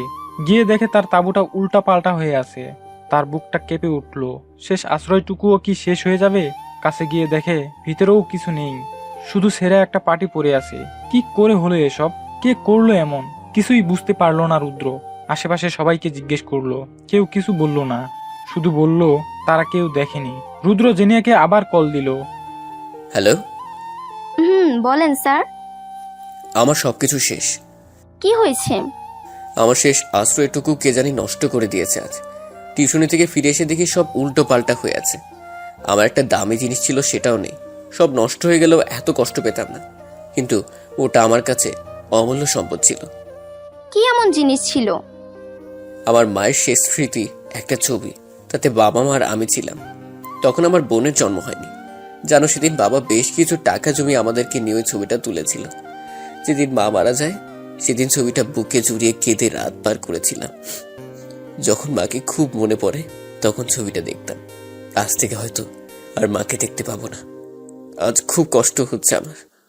রুদ্র, তুমি কেঁদো না, সব ঠিক হয়ে যাবে। আমি আসছি তোমাকে নিতে, একটু ওয়েট করো। না, এত রাতে আসতে হবে না। আমি কাল আসবো ফাতেমাকে দেখতে। রাতে থাকবে কোথায় শুনি? রাস্তায় থাকার অভ্যাস আছে, সমস্যা হবে না। বেশি বুঝতে হবে না, ওয়েট করো, আমি আসছি এখনই। বলেই ফোনটা কেটে দিল। বস্তির মুখে রাস্তায় বসে আছি। বুকটা ভীষণ ভারী মনে হচ্ছে। মায়ের শেষ স্মৃতিটুকু আগলে রাখতে পারলাম না। আমাকে ক্ষমা করে দিও মা। কখন চোখ ভেসে পানি পড়ছে বুঝিনি। মায়ের আদর খুব অল্প সময়ের জন্য পেলাম, তার ছবিটিও আজ হারালাম। একটু পর গাড়ি নিয়ে এলো জিনিয়া। গাড়ি থেকে নেমে আমার কাছে এসে বলল, রুদ্র উঠো, এতটা মন খারাপ করে থাকলে আমার যে কান্না পাবে এটা বুঝো না কেন? মাকে খুব মনে পড়ছে। আচ্ছা, মন খারাপ করো না। শুনো, বাপিকে বলে তোমার থাকার জায়গা ঠিক করেছি আমি। তোমাকে আর এখানে থাকতে হবে না। কোথায় যাব আমি? আমার বাসায় থাকবে। তোমার জন্য রুম ঠিক করে রেখেছি। বাপি তোমাকে নিতে বলেছে। আর হ্যাঁ, তোমার জন্য একটা সারপ্রাইজ আছে। কিসের সারপ্রাইজ? গেলেই দেখতে পাবে। চলো তো এখন। যিনি আমাকে বগল পাজা করে গাড়িতে উঠিয়ে চললো বাসার দিকে। আমি ওদের বাসায় গিয়ে আঙ্কেল আন্টির সাথে কথা বললাম। আঙ্কেল বলল, বাবা রুদ্র, আজ থেকে তুমি আমাদের চিলেকোঠার ঘরে থাকবে। তোমার বোনকেও দেখতে পারবে সব সময়। আর আমাদের মেয়ের সাথে পড়বে। দুজনে গ্রুপ স্টাডি করবে। দুজনের ভালো রেজাল্ট করতে হবে, বুঝলে বাবা? আর হ্যাঁ, খাওয়া নিয়ে টেনশন করতে হবে না, আমাদের সাথেই খাবে। কিন্তু আঙ্কেল, আর কত করবেন আমাদের জন্য? যতটুকু করার সামর্থ্য আছে ততটুকুই আপনাদের এই ঋণ কখনো শোধ করতে পারবো না। এভাবে বলো না বাবা, সময় সব ঠিক করে দিবে। সময়ই একদিন বলে দিবে কার কি করতে হবে। যাও, তুমি তোমার রুমটা দেখে এসো, তারপর একসাথে খাবো। আচ্ছা আঙ্কেল। ফাতেমাকে কোলে তুলে আদর করলাম। ভাইয়ের কোলে উঠে খুব আরাম পাচ্ছে, গলা জড়িয়ে ধরে আছে আমার। তারপর জিনিয়া আমাকে নিয়ে গেল আমার নতুন রুমে। দরজা খুলে দেখি রুমটা অন্ধকার। আমি তখনও বুঝতে পারছি না আমার জন্য কি অপেক্ষা করে আছে ভেতরে। জিনিয়া গিয়ে লাইটটা অন করে দিল। এবার রুমের সবকিছু আমার দৃষ্টিগোচর হলো। এবার সত্যি আমার মনটা খুব আনন্দে নেচে উঠেছে। সুখের অশ্রু টল টল করছে আখিদয়। জিনিয়া আমাকে না বলে এত কিছু করলো। নতুন রুম, নতুন বিছানা, তোষক, বালিশ, এসব রাজকীয় অভ্যর্থনা পেয়ে খুশি হয়েছি? মোটেও না। যে মায়ের ছবিটা হারিয়ে গেছে সেই ছবিটাই সুন্দর পরিষ্কার পরিচ্ছন্ন করে দেয়ালে টানিয়ে রেখেছে জিনিয়া, ঠিক বিছানার ওপরের দেয়ালে। মায়ের দোয়া যাতে সবসময় আমার মাথায় থাকে। জিনিয়ার দিকে অবাক খুশির চন্মনে ভাব নিয়ে তাকিয়ে আছি। এমন করে কি দেখছো শুনি? তুমি আমার মায়ের ছবিটা? আমি আর ফাতেমা গিয়ে সব নিয়ে এসেছি। একটা কাপড়ের থলির ভেতর থেকে ফাতেমা এটা বের করে। তখন ছেঁড়া জামা ফেলে মূল্যবান এটা নিয়ে আসি। আমি জানি আমার রুদ্র তার মাকে কতটা ভালোবাসে, তাই তোমাকে সারপ্রাইজ দেওয়ার জন্য তোমাকে না জানিয়ে এসব করেছি। জানি তখন কষ্ট পেলেও পরে যখন দেখবে তোমার মূল্যবান জিনিসটা যত্ন করে রাখা আছে তখন তুমি অনেক খুশি হবে। আর তোমাকে সবসময় এমন খুশি দেখতে চাই। তোমার মনে কখনো কষ্ট পেতে দিব না রুদ্র।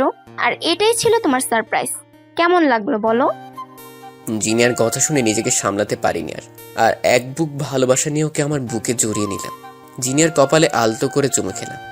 জিনিয়ার ঠোঁটের কোণে হালকা বাঁকা হাসি ফুটে উঠল। ফাতেমা বলে উঠল, এতক্ষণ আমি কোলে, কই আমাকে তো চুমু দিলে না, আপুকে কেন দিলে? আমি আর জিনিয়া হেসে উঠলাম পিচ্চি ফাতেমার কথা শুনে। তারপর দুজন মিলে ফাতেমার দুগালে একসাথে চুমু দিলাম। ফাতেমা আমাদের দুজনকে দু হাতে আগলে নিল। এ যেন আমাদের ভালোবাসার দেয়ালের মাঝে ছোট্ট একটা সংসার। আমরা তিনজন মিলে খাবার টেবিলে এলাম। রাতের খাবারে আজ আন্টি মাংস রান্না করেছে। মাংস দেখে সেই কয়েক বছর আগের কথা মনে পড়ে গেল। বাবা বেঁচে থাকতে সে সবাই মিলে মাংস খেয়েছিলাম। মা রান্না করে খাইয়ে দিত, তারা মারা যাওয়ার পর ফাতেমা আর আমি ঈদের দিন কেউ দিলে খেতে পারতাম। নুন আনতে পান্তা ফুরানোর সংসারে মাংস খাওয়া সম্ভব ছিল না। ভাইয়া আজকে ঈদ, মাংস খাবো সবাই। ওভাবে ঈদ ছাড়া হয়তো কেউ মাংস খায় না। ফাতেমার কথায় সবার বুঝতে বাকি রইল না আসল ব্যাপারটা কি। আন্টি ফাতেমাকে কোলে বসিয়ে ওকে খাইয়ে দিচ্ছে, আমিও খাওয়া শুরু করলাম। এদিকে জিনিয়া আমার পাশে বসেছে, এক হাতে খাচ্ছে আর এক হাতে আমার পায়ে চিমটি দিচ্ছে। এমনি আমার সারা পায়ে একটু বেশি ঘন পশম থাকায় ওর প্রতিটা চিমটিতে খুব ব্যথা লাগছে। না পারছি কিছু বলতে, না পারছি সহ্য করতে। এর ওপর ওর পায়ের বড় নখের আঁচড়, খেতেও পারবো না শান্তি মতো। একবার খাওয়া শেষ করি, তারপর বুঝাবো মজা। খাওয়া শেষ করে আমি আমার নতুন রুমে চলে গেলাম। সবই গোছানো আছে, একটা টেবিল রাখা। আমার বইগুলো খুলে পড়তে শুরু করলাম। রাত তখন 12টার ওপরে। সবাই ঘুমিয়ে গেছে ততক্ষণে। জিনিয়া ঘুমিয়ে গেছে কিনা ঠিক সঠিক জানি না, পড়তেও পারে। একটার সময় কল এলো জিনিয়া। হ্যালো স্যার, ঘুমাচ্ছেন নাকি? না, পড়ছিলাম। তুমি ঘুমোনি? না, পড়তে পড়তে বিরক্ত লাগছে। ফাতেমা কি করে? ঘুমাচ্ছে। ও, তাহলে তুমিও ঘুমিয়ে পড়ো, আমিও ঘুমাবো এখন। তা হচ্ছে না।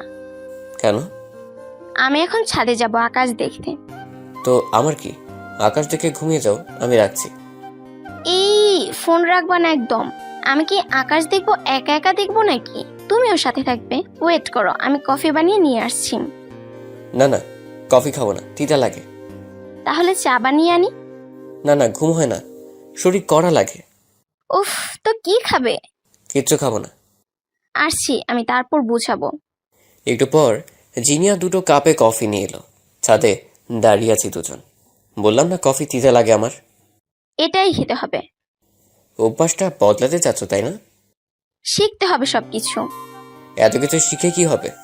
সমাজে চলতে গেলে ভালো মন্দ সব জানা উচিত, শেখা উচিত। তবে ভালোকে গ্রহণ করবে, খারাপকে বর্জন করবে। আচ্ছা বুঝলাম। এত রাতে তুমি এখানে এসেছো, এটা আঙ্কেল আন্টির কানে গেলে বকবে তো আমাকে। ধুর, বাপি আর আম্মু ঘুমালে ভূমিকম্প হলেও টের পায় না। এখন কফি খাবো, তারপর তোমার কাছে তোমার বিছানায় তোমাকে জড়িয়ে ধরে ঘুমাবো। জিনিয়ার এই কথা শুনে মুখ থেকে কফি ফুস করে বেরিয়ে গেল। কাস্তে কাস্তে বললাম, মানে কি এসবে জিনিয়া? যা শুনেছো ঠিকই শুনেছো। পাগল হয়ে গেছো নাকি? আমার রুমে ঢুকতে পারবে না একদম।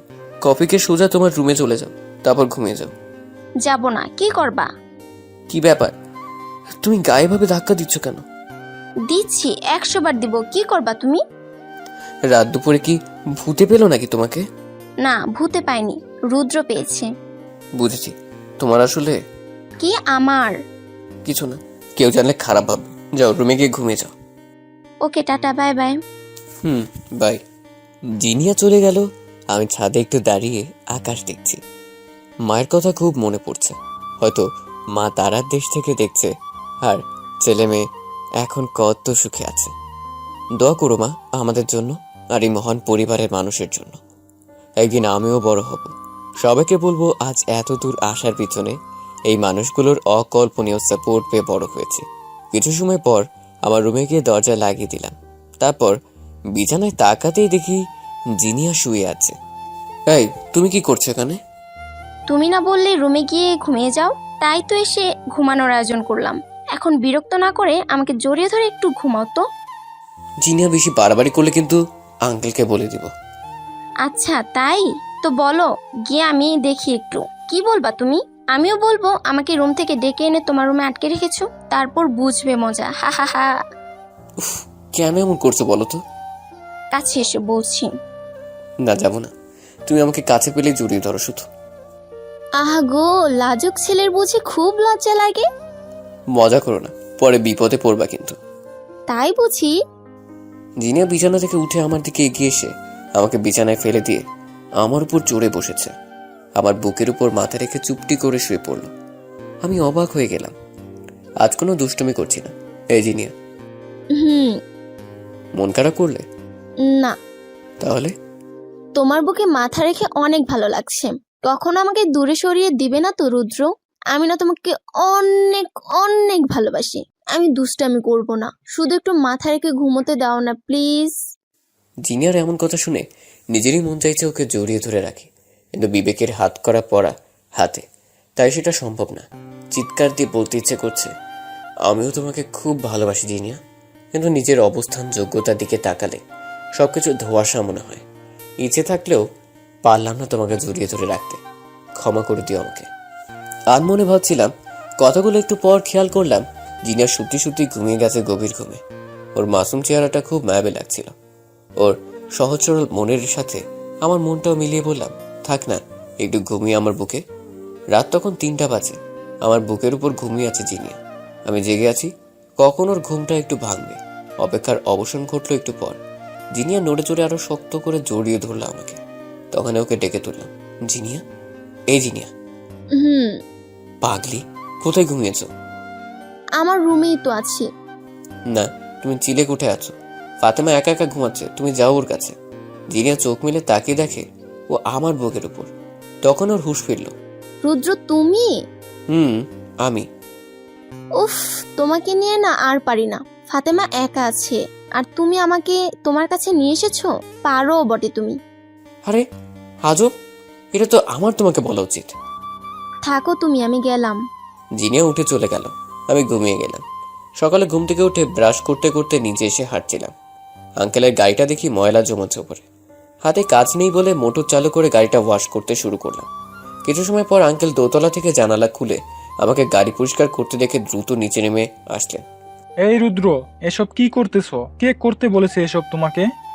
কেউ করতে বলে নাই তো আঙ্কেল। এসবের জন্য কাউকে মাইনে দিয়ে রাখা আছে, তুমি কেন এসব করবে? আসলে আঙ্কেল, আমি মন থেকেই করছি। আপনার ছেলের মতো ভাবেন আমাকে। তাহলে বাবার গাড়ি কি ছেলে পরিষ্কার করতে পারে না?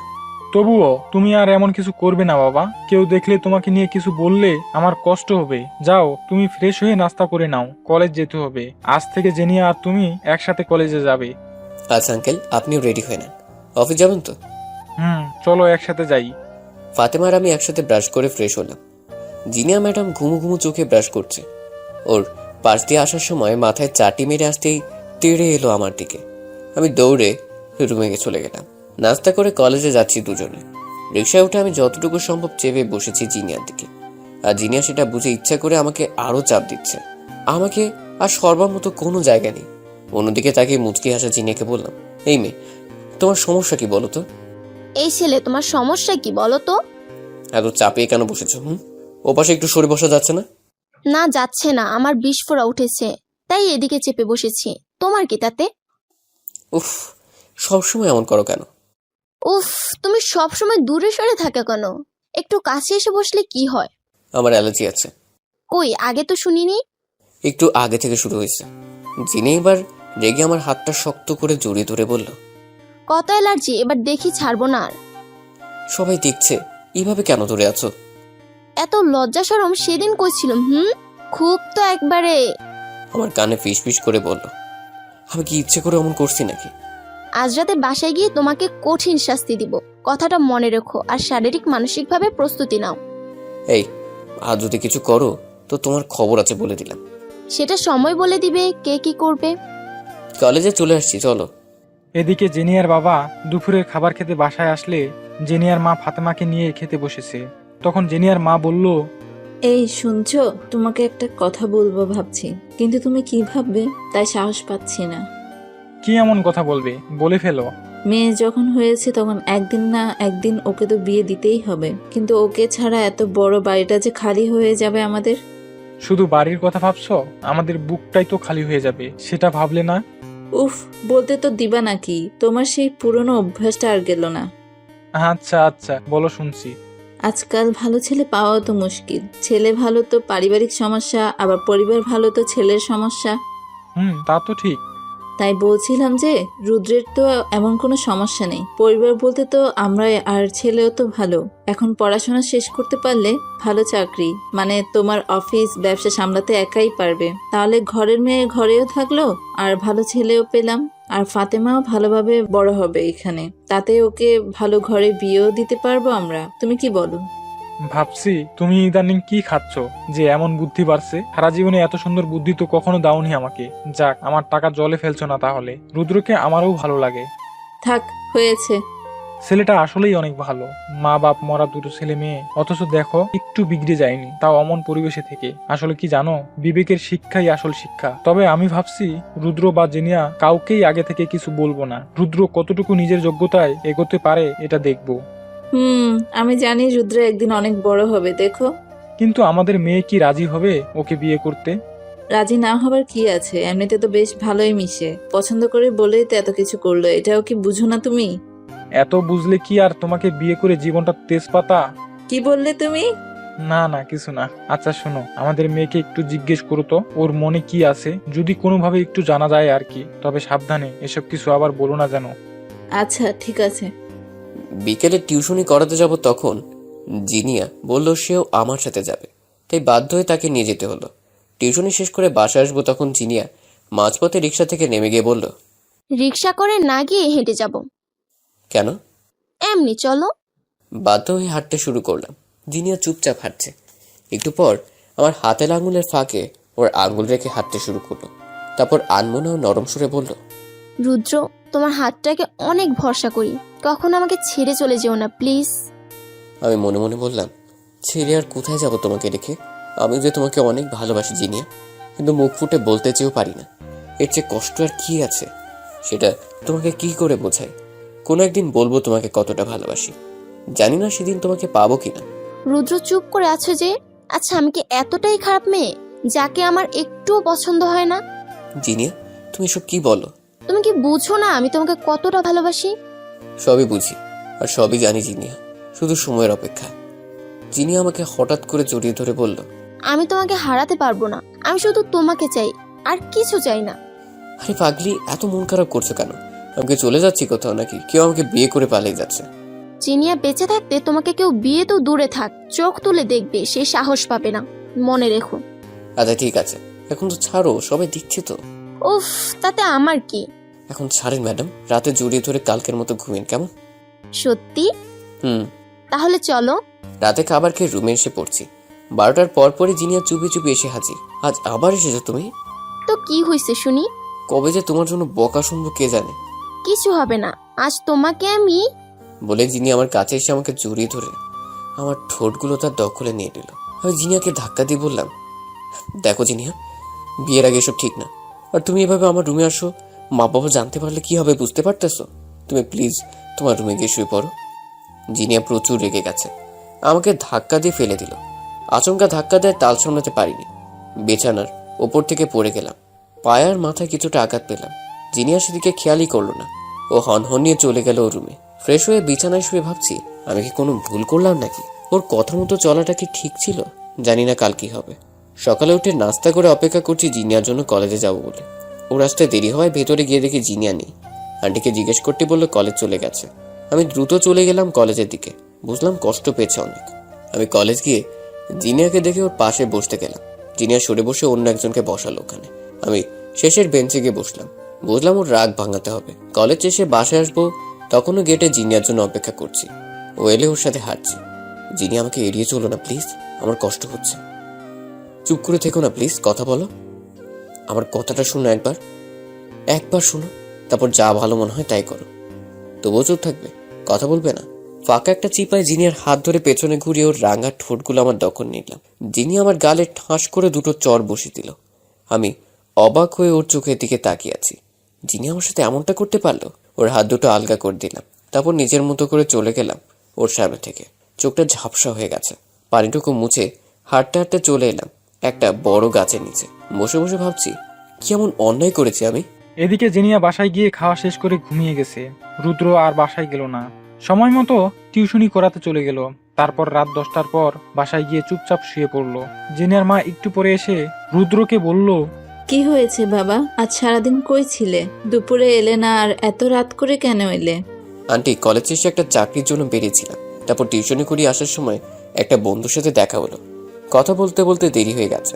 ও আচ্ছা, চলো খেয়ে নাও জলদি। না আন্টি, আমি আজ খেয়ে এসেছি ওই বন্ধুর সাথে। ও তাহলে শুয়ে পড়ো কেমন, আমি আসছি। আন্টি চলে গেল। আমি ফ্রেশ হয়ে ছাদে বসে আছি। ভীষণ কষ্ট হচ্ছে আমার, কাউকে বলতেও পারছি না, শুইতেও পারছি না। ভালোবাসার এত কষ্ট কেন হয়? দম বন্ধ হয়ে আসছে, প্রতিটা নিঃশ্বাস এতটা ভারী হয়ে গেছে। আর বুকের বাম পাশে চিনচিন ব্যথা করছে। চোখের পাতাগুলো বৃষ্টি ঝরানোর জন্য যেন আকুল আবেদন করছে। জানি না কি ভুল করেছি, যিনি আমাকে ওর নিজের চেয়েও বেশি ভালোবাসে, আর তাকে আমি এতটা কষ্ট দিলাম। প্রিয় মানুষের থেকে সামান্য পরিমাণ কষ্ট পাহাড় সমান হয়ে হৃদয়ের ক্ষত বিক্ষত করে। সেখানে এমন পরিস্থিতিতে আমি আমার ভালোবাসাকে অবহেলা করে কষ্ট দিয়েছি। ততক্ষণে বুঝতে পারলাম কেউ একজন আমার পেছনে। মিষ্টি সুগন্ধি নাকে যেতে বুঝতে বাকি নেই, আমার ভালোবাসা আমার মনের রানী এসেছে। পেছনে ঘুরে জিনিয়াকে জড়িয়ে ধরে বললাম, আমাকে তুমি ক্ষমা করে দাও। আমি ইচ্ছে করে তোমাকে কষ্ট দিতে চাইনি। আমার কাছে তোমার ইচ্ছেই সব, আর কখনো তোমার মনের বিরুদ্ধে গিয়ে তোমাকে কষ্ট দিব না। রুদ্র, তুমি আমাকে ক্ষমা করে দাও। আমি তোমার গায়ে হাত তুলে অনেক বড় অন্যায় করে ফেলেছি। প্রচন্ড রাগের মাথায় এসব হয়ে গেছে। বিশ্বাস করো, তারপর থেকে কোনো কিছু ভালো লাগছে না আমার। অনেক কান্না করেছি। জিনিয়ার চোখ মুখ ফুলে গেছে কান্নার জন্য, গাল দুটো লাল টকটকে হয়ে আছে। ওর চোখের পানি মুছে দিয়ে বললাম, আচ্ছা যা হবার হয়ে গেছে, এসব কথা বাদ দাও। আচ্ছা, বাদ দিলাম। শোনো না, বলো। তোমার ভালোবাসার কাছে আমি সবসময় হেরে যাই। এই হেরে যাবার মাঝেও আমি পরম সুখ অনুভব করি। জানো, কখনো ভাবিনি আমার মতো একটা ছেলেকে এত বড় পরিবারের মেয়ে কখনো ভালোবাসবে। কিন্তু তোমার ভালোবাসা আজ আমাকে এত দূর নিয়ে এসেছে। জানো জিনিয়া, তুমি যখন আমাকে বারবার বলতে তুমি আমাকে ভালোবাসো, তখন আমারও চিৎকার দিয়ে বলতে ইচ্ছে করতো আমিও তোমাকে অনেক ভালোবাসি জিনিয়া। কিন্তু সাহস হতো না আমার অবস্থানের জন্য। নিজের ভেতর খুব কষ্ট হলেও তোমাকে বুঝতে দিতাম না। আজ আমার বলতে কোনো বাধা নেই, আমি তোমাকে অনেক ভালোবাসি জিনিয়া। ওলে বাবালে, আমার গুলোমুলো বাবুটার মন আজ খুব খুশি দেখছি। জিনি আমাকে শক্ত করে জড়িয়ে ধরে আমার গালে চুমু দিল। আমি ওর কপালে আলতো করে চুমু খেলাম। রুদ্র, চলো কাল আমরা বিয়ে করে নিই, পরে আম্মুকে জানাবো। তাতে তারা যদি খেপে যায় তখন সব শেষ হয়ে যাবে জিনিয়া। যা হবার পরে হবে, আমি তোমাকে হারাতে পারবো না। আচ্ছা, মাথা গরম করো না, যা ভালো হবে আমি সেটাই করব, কিন্তু কোনো তাড়াহুড়ো না। আর কিছু সময় কথা বলে জিনিয়া ওর রুমে চলে গেল। পরদিন দুপুরে বাসায় এসে দেখি কিছু মেহমান এসেছে। তাদের কথা শুনে সব না বুঝলেও এতটুকু বুঝেছি তারা বিয়ের ব্যাপারে কথা বলছে। আর সেটা জিনিয়ার বিয়ে নেই। আমার বুকটা কেঁপে উঠলো ওদের কথা শুনে। জিনিয়াকে বিয়ে করবে, তাহলে আমার কি হবে? সবকিছু এত জলদি শেষ হয়ে যাবে? এত স্বপ্ন, এত ভালোবাসা, তার কোনো মূল্য থাকবে না? না না, এটা কিছুতেই মানতে পারবো না আমি। যে করি হোক এই বিয়ে আটকাতে হবে, না হলে আমার ভালোবাসা হারিয়ে যাবে। আমি দরজায় দাঁড়িয়ে তাদের কথা শুনছিলাম। ছেলের বাবা বোধহয় পরিচিত আঙ্কেলের, হয়তো ছোটবেলার বন্ধু। বেশ কিছু সময় ধরে দেখছিলাম তাদের কথা শুনে এখন আসল ব্যাপারটা বুঝতে সক্ষম হলাম। মূল বিষয়টা ছিল এমন, 2-3 দিন আগে ফাতেমা আর জিনিয়া যখন শপিংয়ে গিয়েছিল, সেখানে নাকি জিনিয়াকে দেখে ভালো লাগে ওই ছেলের। খোঁজখবর নিয়ে তারপর তার বাবাকে জানায় বিয়ে করার জন্য। তাই এখন একমাত্র ছেলের আবদার মেটাতে এসেছি।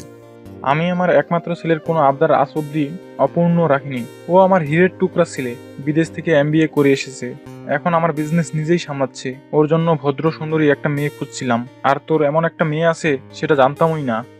হুট করে বললেই তো সব হয় না, আর আমাদের মেয়ে তো এখনো পড়ছে, সবে মাত্র কলেজে উঠলো। এত জলদি বিয়ে দিতে চাই না আমি। তুই তো জানিস সবই আমার ব্যাপারে। মনে পড়ে 15 বছর আগের কথা, তোর জীবনের মরণ মুহূর্তে আমি তোকে হেল্প না করলে তুই এ অবধি আসতে পারতি না। সেদিন তুই বলেছিলি জীবনে কখনো যদি ঋণ পরিশোধ করার সুযোগ আসে তবে তুই তা ছাড়বি না। আজ সেই ঋণ শোধ করতে বলছি না, তোর মেয়েকে আমার ঘরের বৌমা বানাতে চাই বন্ধু। দুই পরিবারের মাঝে বন্ধনটা মজবুত করতে চাই। শোন, আমার মেয়েকে আমার মতো করে গড়ে তুলেছি, আর ওর এখনো বিয়ের চিন্তা করতে চাই না। পড়াশোনা শেষ করুক, তারপর ভাববো। বন্ধু, আমার ছেলেটা খুব ইমোশনাল। তোর মেয়েকে না পেলে আমার ছেলেটা কষ্টে না জানি কি করে ফেলে। আমি তোর কাছে হাত জোর করছি, আমাকে ফিরিয়ে দিস না খালি হাতে। বন্ধুকে তার ছেলের কাছে ছোট করিস না। অনেক আশা নিয়ে তোর কাছে এসেছি আমি। আরে শোন, এতটা ভেঙে পড়ছিস কেন? তুই জানিয়েছিস, আমি দেখছি ব্যাপারটা। চল এখন খেয়ে নি।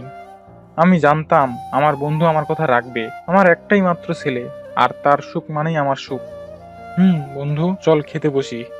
খাওয়া শেষ করে ভদ্রলোকটি উঠে চলে গেলেন। জেনিয়ার বাবা জেনিয়ার মায়ের সাথে পরামর্শ করতে লাগলো। তারা চেয়েছিল রুদ্রের সাথে জেনিয়ার বিয়ে দিবে, কিন্তু পরিস্থিতি এখন প্রতিকূলতার বাতাসে উল্টো পথে চলতে বাধ্য করছে। আগে নিজের মেয়ে, তারপর বন্ধু। কিন্তু সবকিছু ভুলে যাওয়াও সম্ভব না। সমাজে সবারই একটা মান সম্মান আছে, সেটাও বিবেচনা করতে হবে।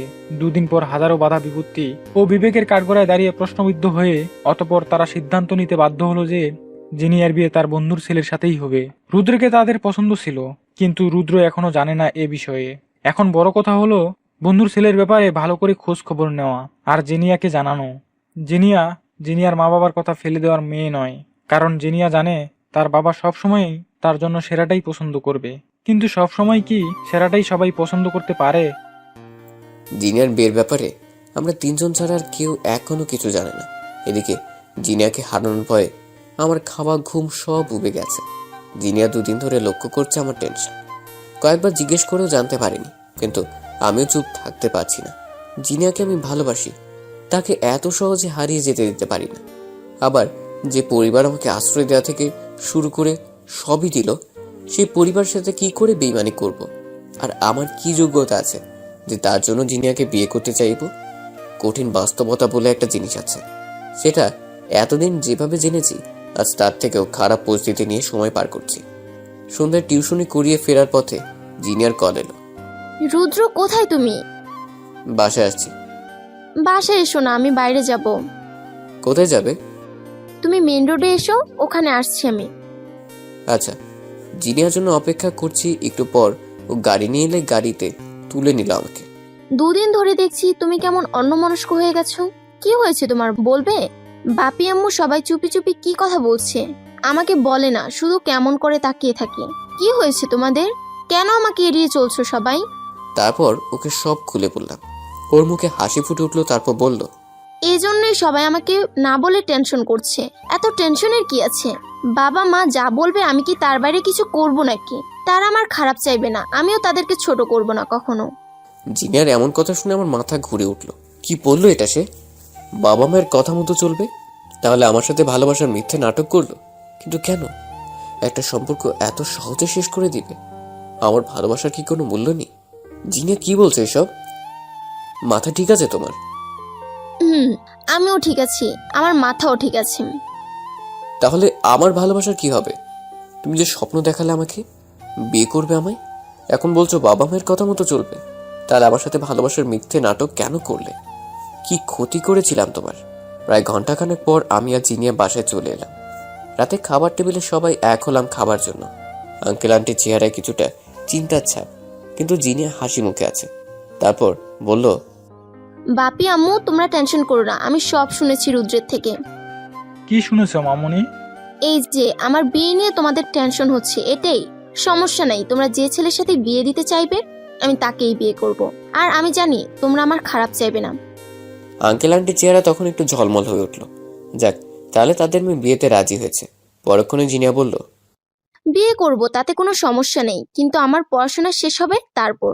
এর আগে এসব কথা উঠলে সোজা বাড়ি থেকে চলে যাব। ঠিক 4 বছর পর বিয়ের কথা বলবা। বলো, রাজি আছো? আচ্ছা মামুনি, তুমি যা চাইবে সেটাই হবে। ওকে, তাহলে এখন থেকে এসব বিষয়ে আর কোনো কথা বলবে না, হাসি মুখে চলাফেরা করবা। আচ্ছা ঠিক আছে। আমি এতক্ষণ চুপ করে শুনছিলাম। আমার কষ্টটা নিজের ভেতর চেপে রাখলাম। কাউকে বুঝতে দিতে চাই না। রুই মাছের মতো ফুট কেটে বললাম, বিয়ের সব দায়িত্ব কিন্তু আমার। খাওয়া শেষ করে ফাতেমাকে কোলে নিয়ে সোফায় বসে আছি। ভাইয়া, আপুর বিয়ে হবে? বিয়ে করে চলে যাবে। তোর আর একটা ভাইয়া হবে।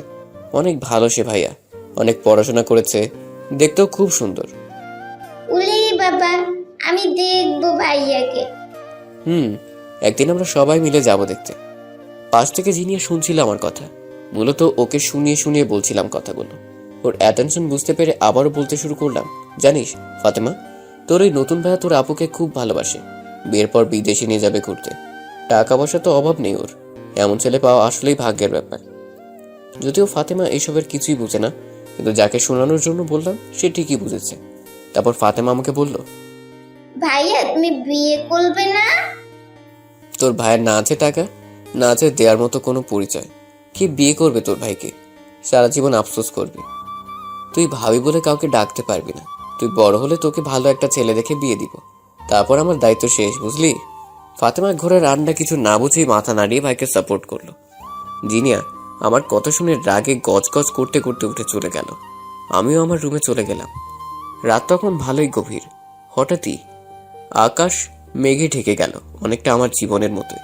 কিছু সময় পরে ঝুম বৃষ্টি শুরু হলো। রুম থেকে বের হয়ে ছাদে দাঁড়িয়ে ভিজতে শুরু করলাম। বৃষ্টির প্রতিটা ফোঁটা আমার শরীর ছুঁড়ে ঝরার সময় আমার চোখের পানিটুকুও সাথে নিয়ে ঝরছে, যা আমি ছাড়া কেউ দেখছে না। নিজেকে বোঝানোর চেষ্টা করছি সবার জন্য ভালোবাসা নয়, নিজের অবস্থান বুঝে কারো সামনে দাঁড়ানো উচিত। নিজেকে সেভাবে গড়ে তুলতে হবে। মাটিতে শুয়ে চাঁদ ধরার চেষ্টা করাটা বোকামি ছাড়া আর কিছু না। নতুন করে জীবনকে গুছিয়ে নিতে হবে। পড়াশোনা শেষ করে একটা চাকরি পেলে ফাতেমাকে নিয়ে চলে যাব, কিন্তু ততদিন অপেক্ষা করা ছাড়া উপায় নেই। আঙ্কেল আন্টিকে কখনো কিছু জানাতে পারবো না। খুব ছোট হয়ে যাবে তাদের কাছে। নিজ সন্তানের মতো আগলে রেখেছে আমাদের। ভাগ্যের উপর কারো হাত থাকে না। ছোটবেলায় বাবার আদর হারিয়েছি, কৈশোরে মায়ের আদর, আর এখন ভালোবাসার মানুষকেও হারাতে হচ্ছে। অনেক বড় ভাগ্যবান আমি।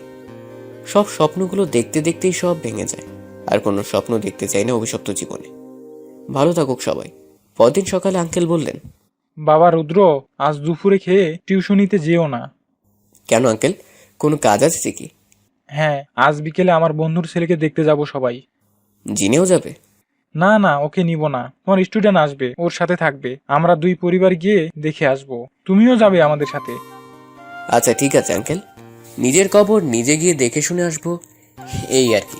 এটাই তো হবার কথা আমার সাথে। যাই হোক, দুপুরে জিনিয়ার আন্টিরা চলে গেল, তারপর আমরা বের হলাম। গতকাল থেকে জিনিয়ার সাথে কথা বলার মতো সাহস পাইনি।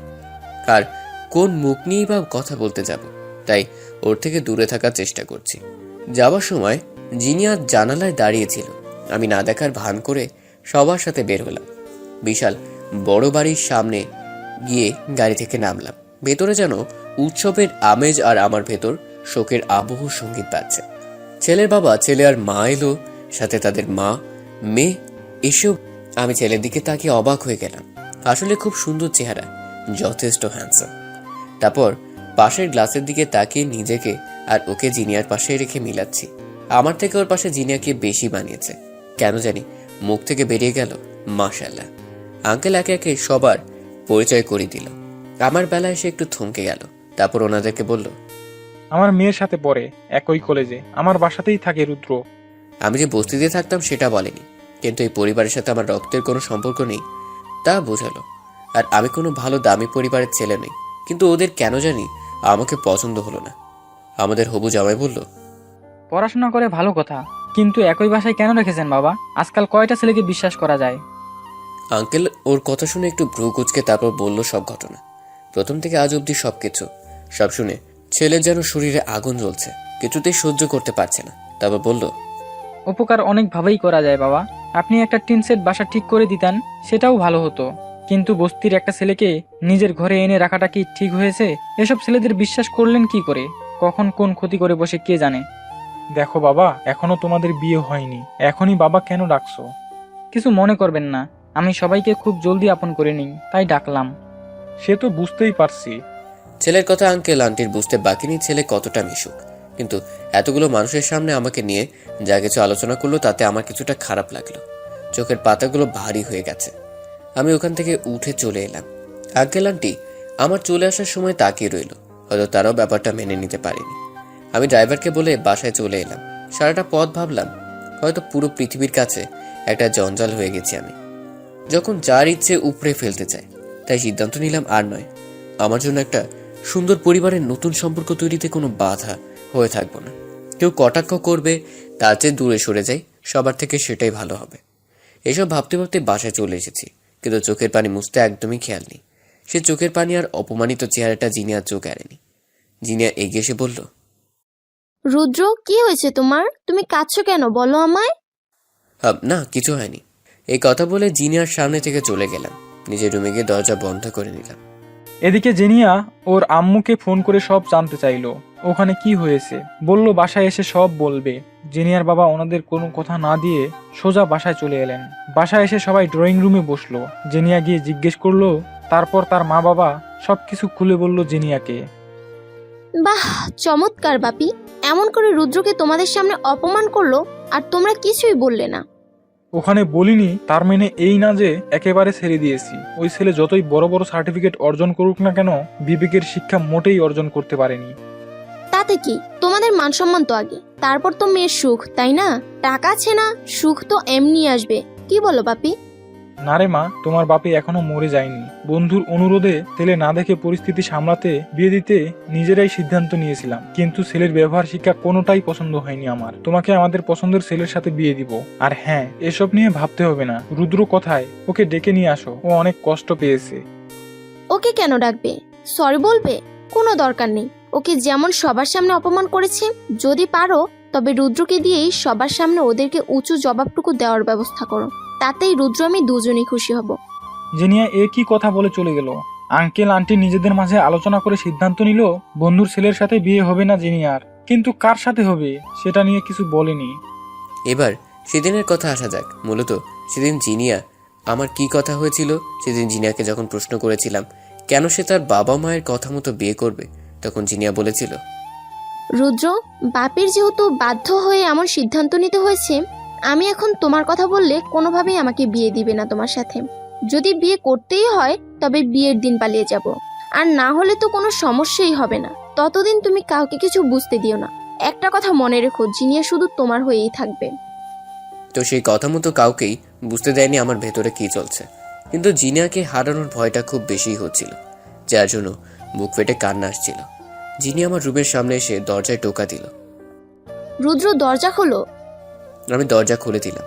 চোখে তখনও পানি। জিনি আমার চোখ থেকে পানি মুছে দিয়ে বলল, আর কষ্ট পেতে হবে না। আবার কোনো কষ্টের অনুভূতি নেই, আমি ভালো আছি। সে আমি জানি, বুঝি কতটা ভালো আছো। কিছু বলবে এখন? আজ খুব ভালো করে বুঝতে পারছি, আল্লাহ যা করে তা ভালোর জন্যই করে। দেখো, আজ যদি তুমি ওখানে না যেতে, ওরা তোমার সাথে খারাপ ব্যবহার না করতো, তাহলে এই বিয়েটা ভাঙা খুব কষ্ট হয়ে যেত।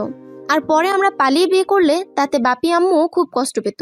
আজ এই কষ্টটুকু পেয়েছো বলেই সবাই সত্যিটা জানতে পেরেছে। আর তুমি আমাকে হারাবার চিন্তা থেকে মুক্ত হয়েছো। প্লিজ রুদ্র, আর মন খারাপ করো না। এই কদিন আমিও নিজের সাথে অনেক লড়েছি, ক্লান্ত হয়ে গেছে আমার মনটা। কাল নতুন বছর শুরু হবে। আজ রাতে আমরা সবাই পুরনো এই বছরটাকে আনন্দের সাথে বিদায় দিই। সব দুঃখ, কষ্ট, আর্তনাদ, রাগ, অভিমান সবকিছু ভুলে গিয়ে নতুন করে নতুন বছরটা শুরু করি।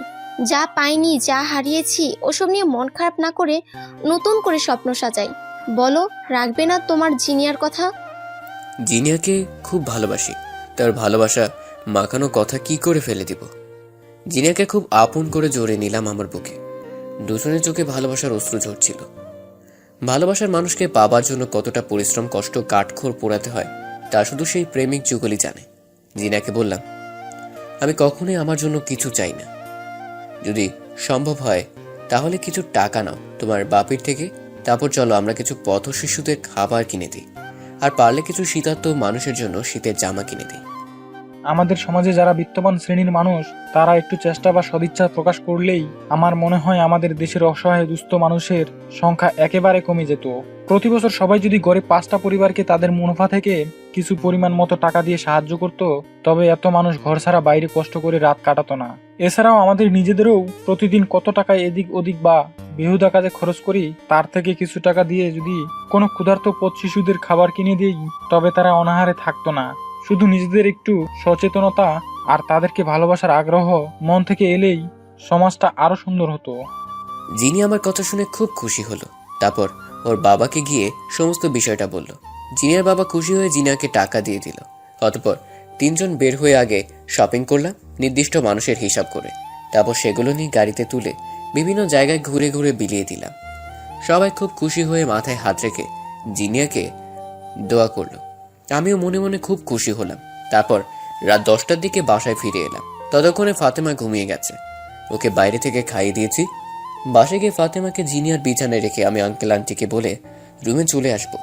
তখন জিনিয়া কেমন একটা দুষ্টু হাসি আর চোখ মেরে কি জানি ইশারা দিল। আমি না বুঝার ভান করে রুমে চলে এলাম। এদিকে জেনিয়ার মা রুমে গিয়ে জেনিয়ার বাবাকে বলল, তুমি কালই ওদেরকে সব বলে ঝামেলা শেষ করে দাও। বিয়ে রুদ্রের সাথেই হবে। এমন ছেলে হাতছাড়া করতে পারবো না, যে নিজের জন্য না ভেবে অন্যের জন্য ভাবে। তার মনটা কত বড় তা দেখেছো? আমিও তাই ভাবছি। আর হ্যাঁ, রুদ্রকে ওর লক্ষ্যে পৌঁছে দিতে যাবতীয় সবকিছু আমার দায়িত্ব। রুদ্রকে দিয়েই ওই ছেলের উচিত জবাব ফিরিয়ে দিব। আর তোমার কাজ কাল মেয়েকে একটু জিজ্ঞেস করবে ওর ব্যাপারে। আচ্ছা, করব। ওসব নিয়ে তুমি ভেবো না। আর হ্যাঁ, কাল আমরা সবাই ঘুরতে যাব, কেনাকাটা করব আমাদের সবার জন্য। আচ্ছা, ঠিক আছে। পরদিন সকালে আঙ্কেলের বন্ধু এলো বিয়ের কথা পাকা করতে, কিন্তু আঙ্কেল আন্টির কোনো মত না থাকা সত্ত্বেও সহজে জানাতে সংকোচ করছে। ইতিমধ্যে জিনিয়া হাজির ওখানে, সাথে আমিও।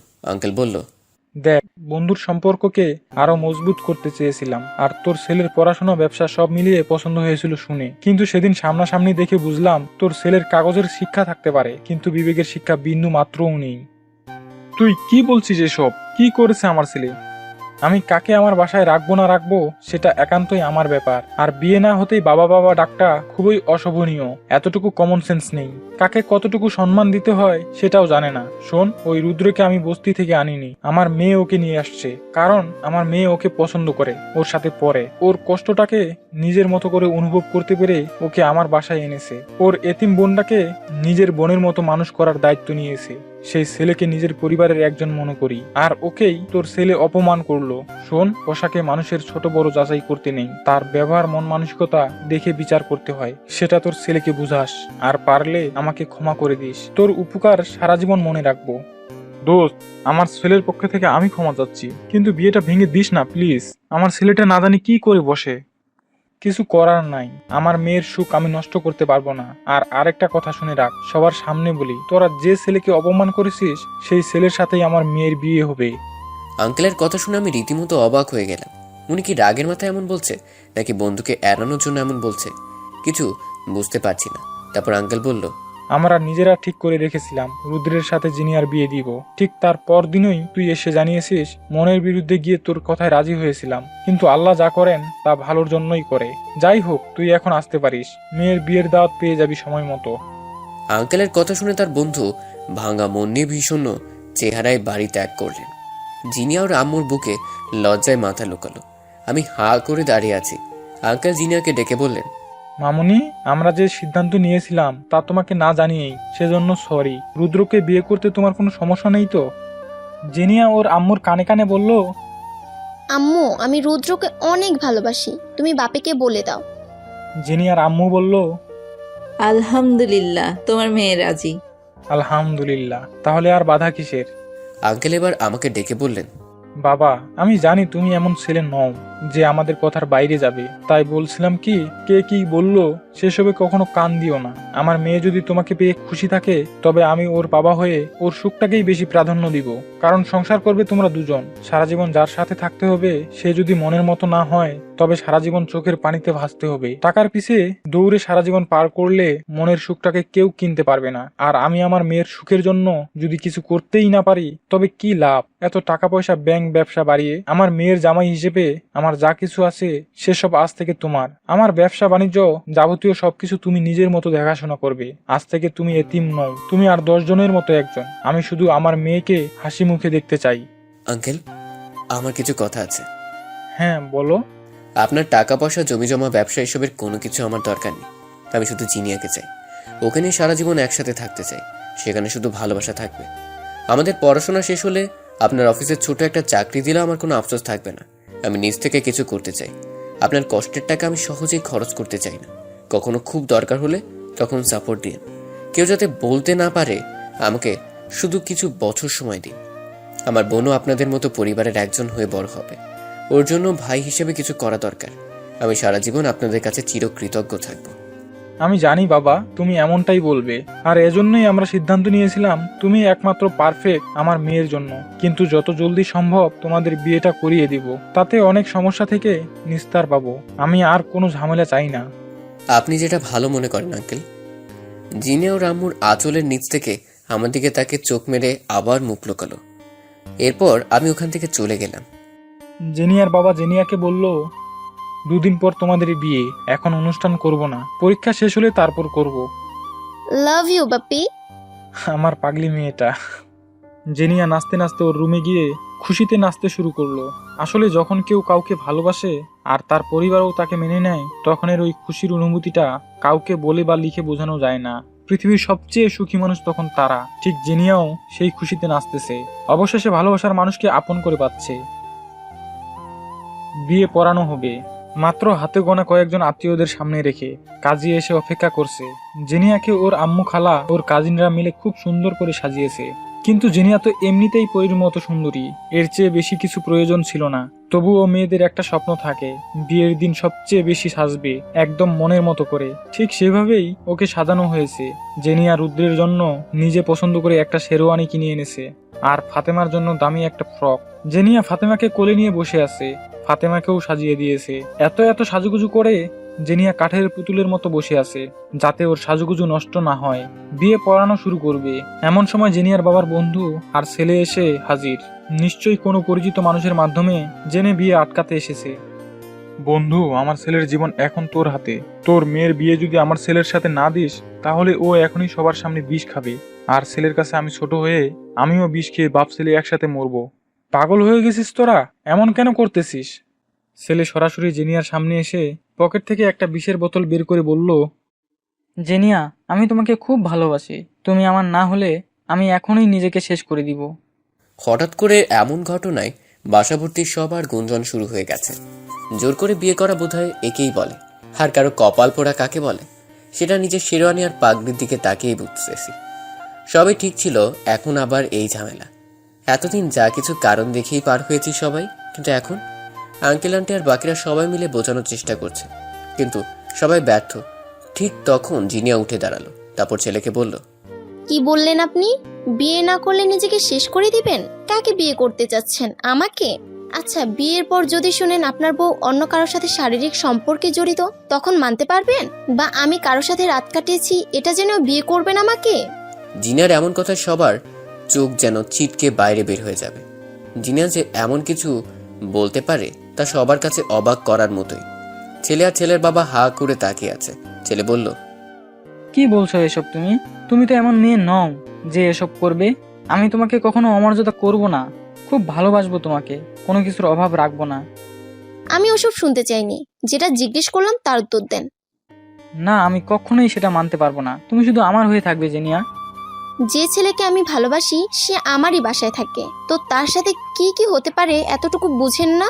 আমি আমার সবকিছু রুদ্রকে সঁপে দিয়েছি, কারণ আমি ওকেই ভালোবাসি আর ওকেই বিয়ে করব।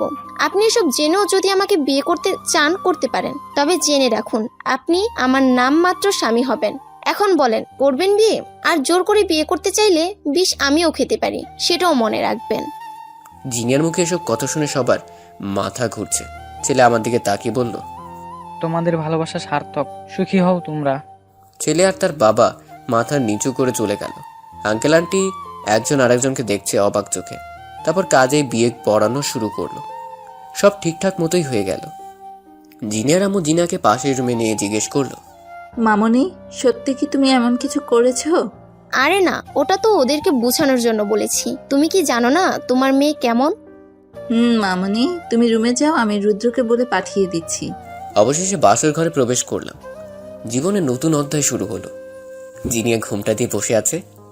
আমি ওর পাশে বসে ওর ঘুমটা সরিয়ে বললাম, আর লজ্জাপতি সাজতে হবে না ম্যাডাম। সবার সামনে যা যা বললে তাতে আমি মাটিতে তলিয়ে যাচ্ছিলাম। ওই কথাগুলো না বললে বিয়ে আটকাতে পারতে তুমি। আজ থেকে আমি তোমার, তুমি আমার, আর কোনো বাধা নেই আমাদের মাঝে।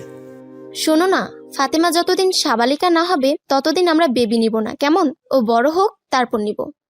জিনিয়াকে জড়িয়ে ধরে ওর কপালে চুমু খেলাম আর বললাম, সত্যি আমি খুব ভাগ্যবান তোমাকে পেয়ে।